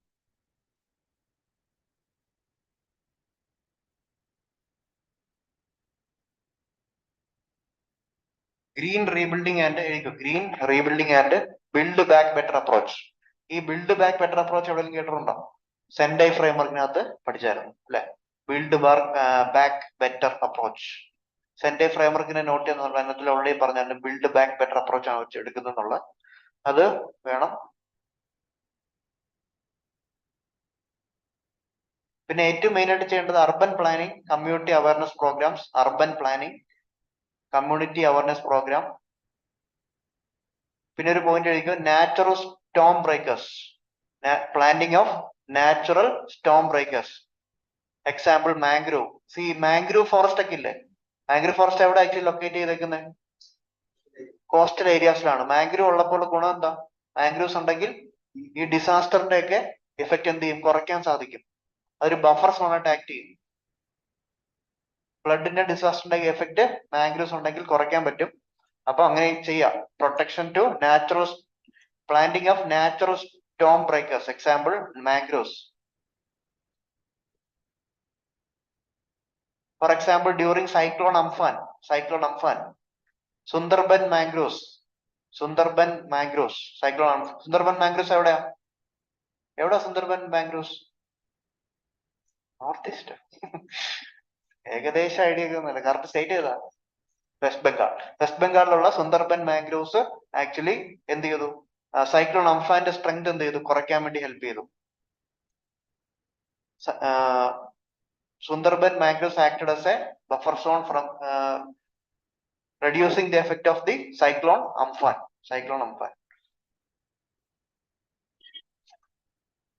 Okay. ബാക്കി ജനറൽ ഡിസാസ്റ്റർ മാനേജ്മെന്റ് ചലഞ്ചസിനകത്ത് ഹെൽപ്പ് എടുക്കാം. ഓക്കെ, അടുത്തൊരു ഹെഡിങ് കൊടുത്തോ. Last topic for today, flood. FLWD, flood. ഇതോടെ ഉള്ളൂ. ഇതോടെ കഴിഞ്ഞിട്ട് പോവാം. ഫ്ലഡ് എന്ന് പറയുമ്പോൾ flooding is a condition of inundation of land and human settlement. എഴുതിക്കോളൂ. Flooding is a condition of inundation.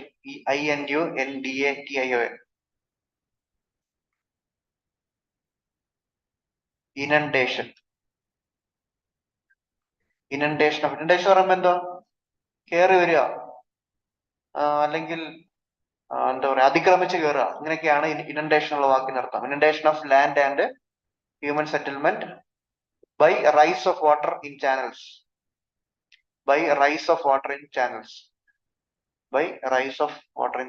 C, നിങ്ങൾക്ക് കിട്ടുന്ന കണ്ടന്റ് നിങ്ങൾക്ക് അഡീഷണൽ ആയിട്ട് നിങ്ങൾക്ക് ഡേറ്റ കളക്ട് ചെയ്യണമെങ്കിൽ ചെയ്യാം കേട്ടോ.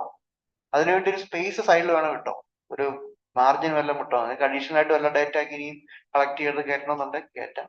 ആവശ്യമില്ല. Okay, spillover. ഓക്കെ, എന്താ പറഞ്ഞ? Inundation of land and by rising water in channels.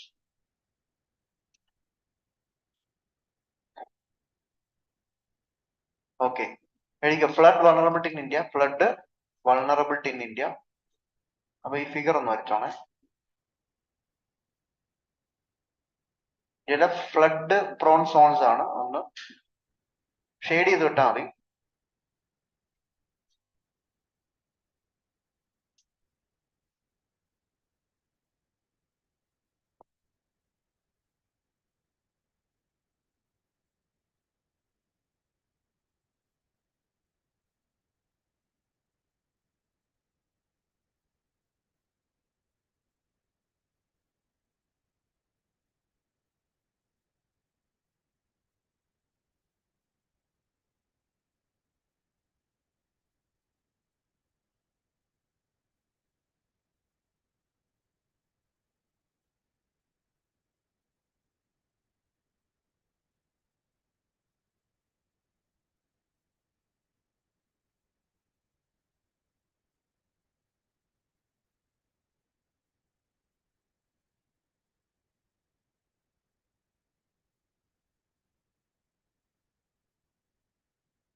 പയ്യെ എഴുതാൻ.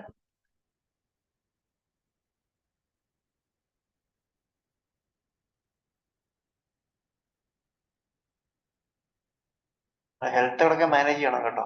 ആരോഗ്യം കൂടെ വേണം. ഹെൽത്ത് മാനേജ് ചെയ്യണം. ഓക്കെ, നടക്കാനും ഓടാനും ഒക്കെ പോകാൻ നല്ലതായിരിക്കും.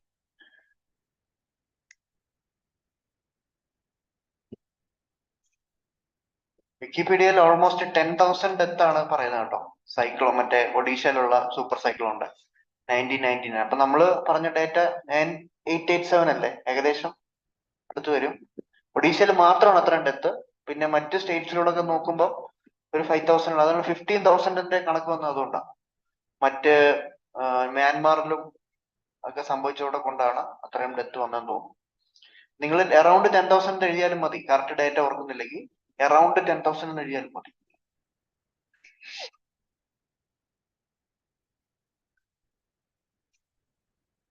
Okay, വരച്ചോ?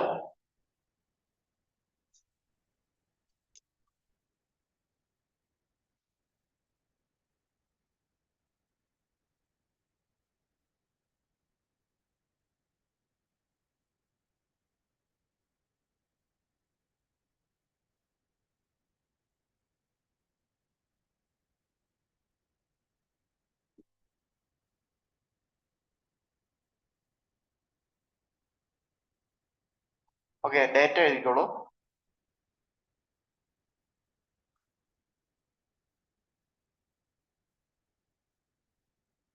Almost 40 million hectare area in India is prone to flood. Is prone to flood. അത് 12% total area ആണ് കേട്ടോ. It is about 12% total area. India account for 1/5 of the total global flood death.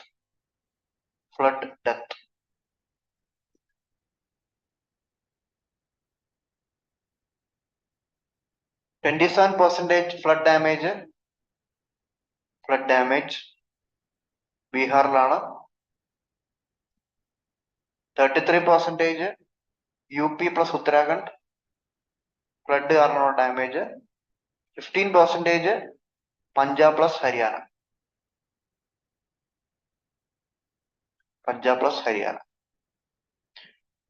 33% Uttar Pradesh plus Uttarakhand. ഉത്തരാഖണ്ഡിലും ഉത്തർപ്രദേശിലും 31%. പഞ്ചാബിലും ഹരിയാനയിലും 15% flood damage. 27% flood damage ബീഹാറിലാണ്. പ്രധാനപ്പെട്ട flood areas, major flood area എന്ന് പറയുമ്പോൾ ഗംഗ, ബ്രഹ്മപുത്ര, മേഘ്ന basin.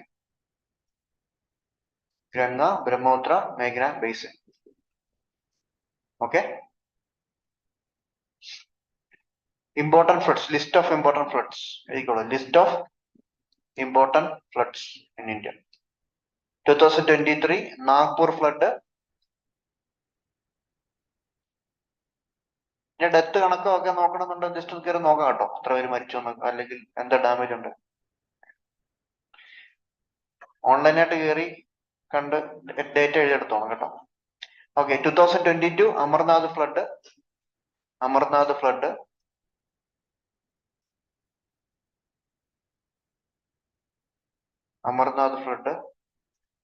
2020 Assam flood.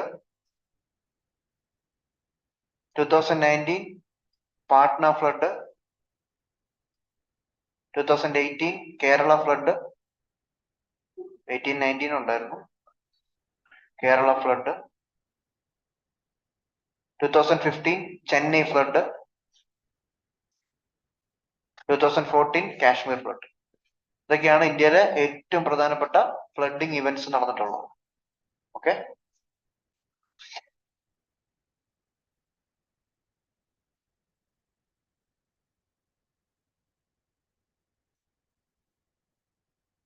Nagpur, Patna, Kerala flood. Okay,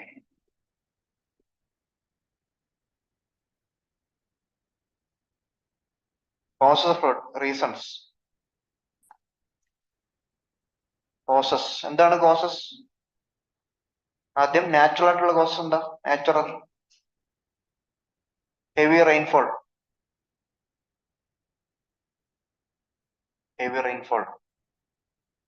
ഞാനൊക്കെ കോച്ചിങ് എടുത്ത സമയത്ത് എനിക്ക് ഇതൊന്നും തന്നിട്ടില്ലായിരുന്നു, സ്ലൈഡും ഒന്നുമില്ല. Full എഴുതിയെടുക്കുമായിരുന്നു.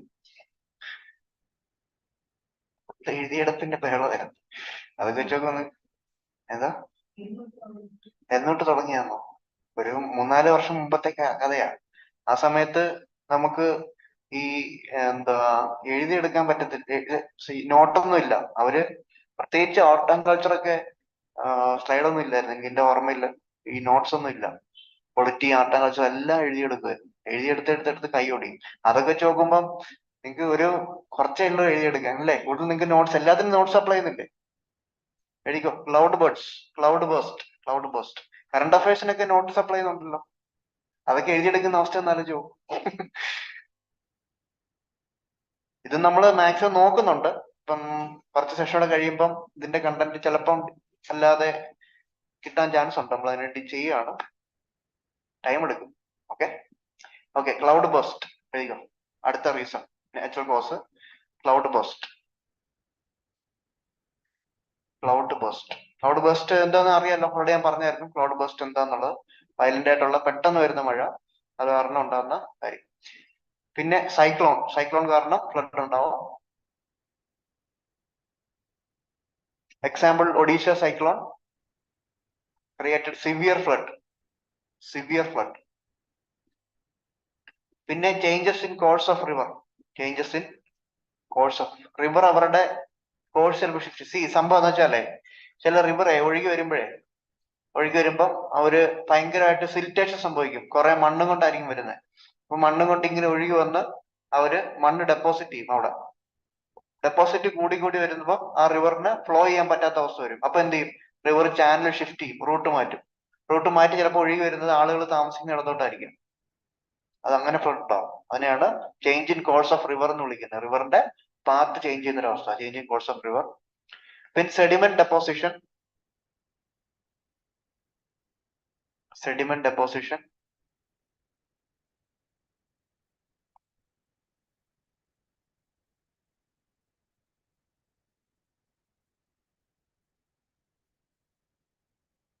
Heavy melting of ice.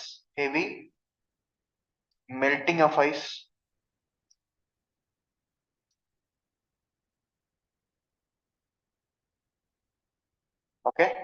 അപ്പൊ ഇതൊക്കെയാണ് നാച്ചുറൽ ആയിട്ട് വരുന്ന കോഴ്സ് കാര്യങ്ങൾ. ഇനിയും ഹ്യൂമൻ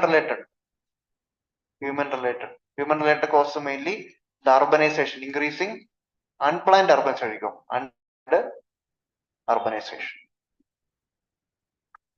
അർബനൈസേഷൻ അസെറ്റ് ഒരു പ്രശ്നമല്ല, പക്ഷെ പ്രോപ്പർ പ്ലാനിങ് ഒന്നും ഇല്ല, സീവേജ് ഒന്നും ഇല്ലാതെ അർബനൈസേഷൻ നടക്കുന്നു. Unplanned urbanisation. Ability of the land എഴുതിക്കോളൂ. Ability of land to absorb rainfall will decrease. Ability of land to absorb land will decrease.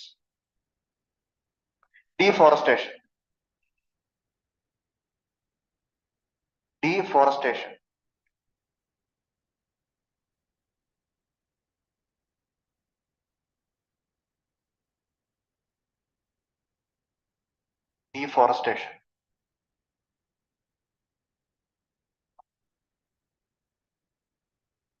പിന്നെ interference and congestion in drainage system.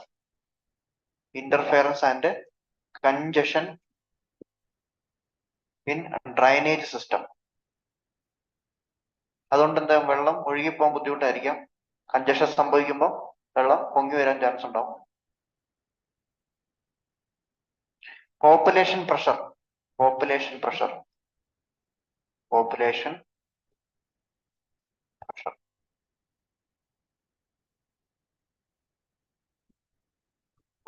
pressure will lead to increase in land encroachment, over cultivation, etc. Poor water and sewage management.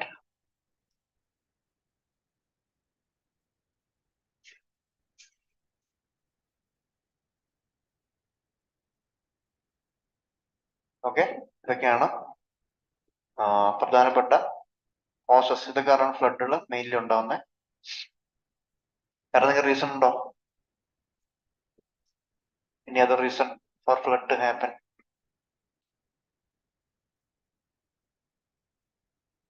Tsunami എഴുതിയായിരുന്നു.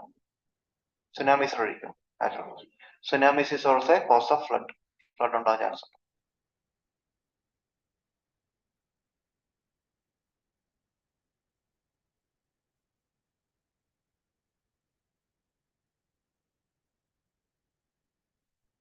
Okay, ബാക്കി next സെഷനിൽ എഴുതാം.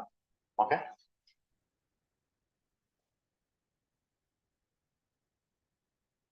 അവരുടെ കൂടെ unplanned release from dam അത് ഒഴിക്കും. Unplanned release of water from dam. ഡാമിൽ നിന്ന് വെള്ളം പ്ലാൻ ചെയ്യാതെ അല്ലെങ്കിൽ പെട്ടെന്ന്, ഫോർ എക്സാമ്പിൾ കേരളത്തിൽ ഫ്ലഡ് അങ്ങനെയല്ലേ ഉണ്ടായത്, ഓർമ്മയില്ലേ? കേരള ഫ്ലഡ്സ് ഉണ്ടായത് അതിന്റെ റീസൺ അതായിരുന്നു, unplanned release of water from dam. പിന്നെ പുവർ അർബൻ പ്ലാനിങ് ഇല്ലേ, ഒരു പോയിന്റ് എഴുതിയില്ലേ ഇല്ലേ? അതിന് എക്സാമ്പിൾ ആയിട്ട് ചെന്നൈ ഫ്ലഡ് കൊടുത്തോണേ. ചെന്നൈ ഫ്ലഡ് ഉള്ള കാരണം അർബൻ പ്ലാനിംഗ് ഉണ്ടാകുന്ന ഇഷ്യൂസ് ആണ് mainly.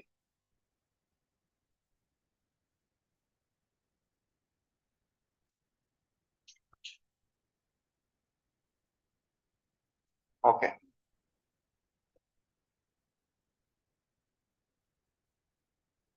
Continue in the next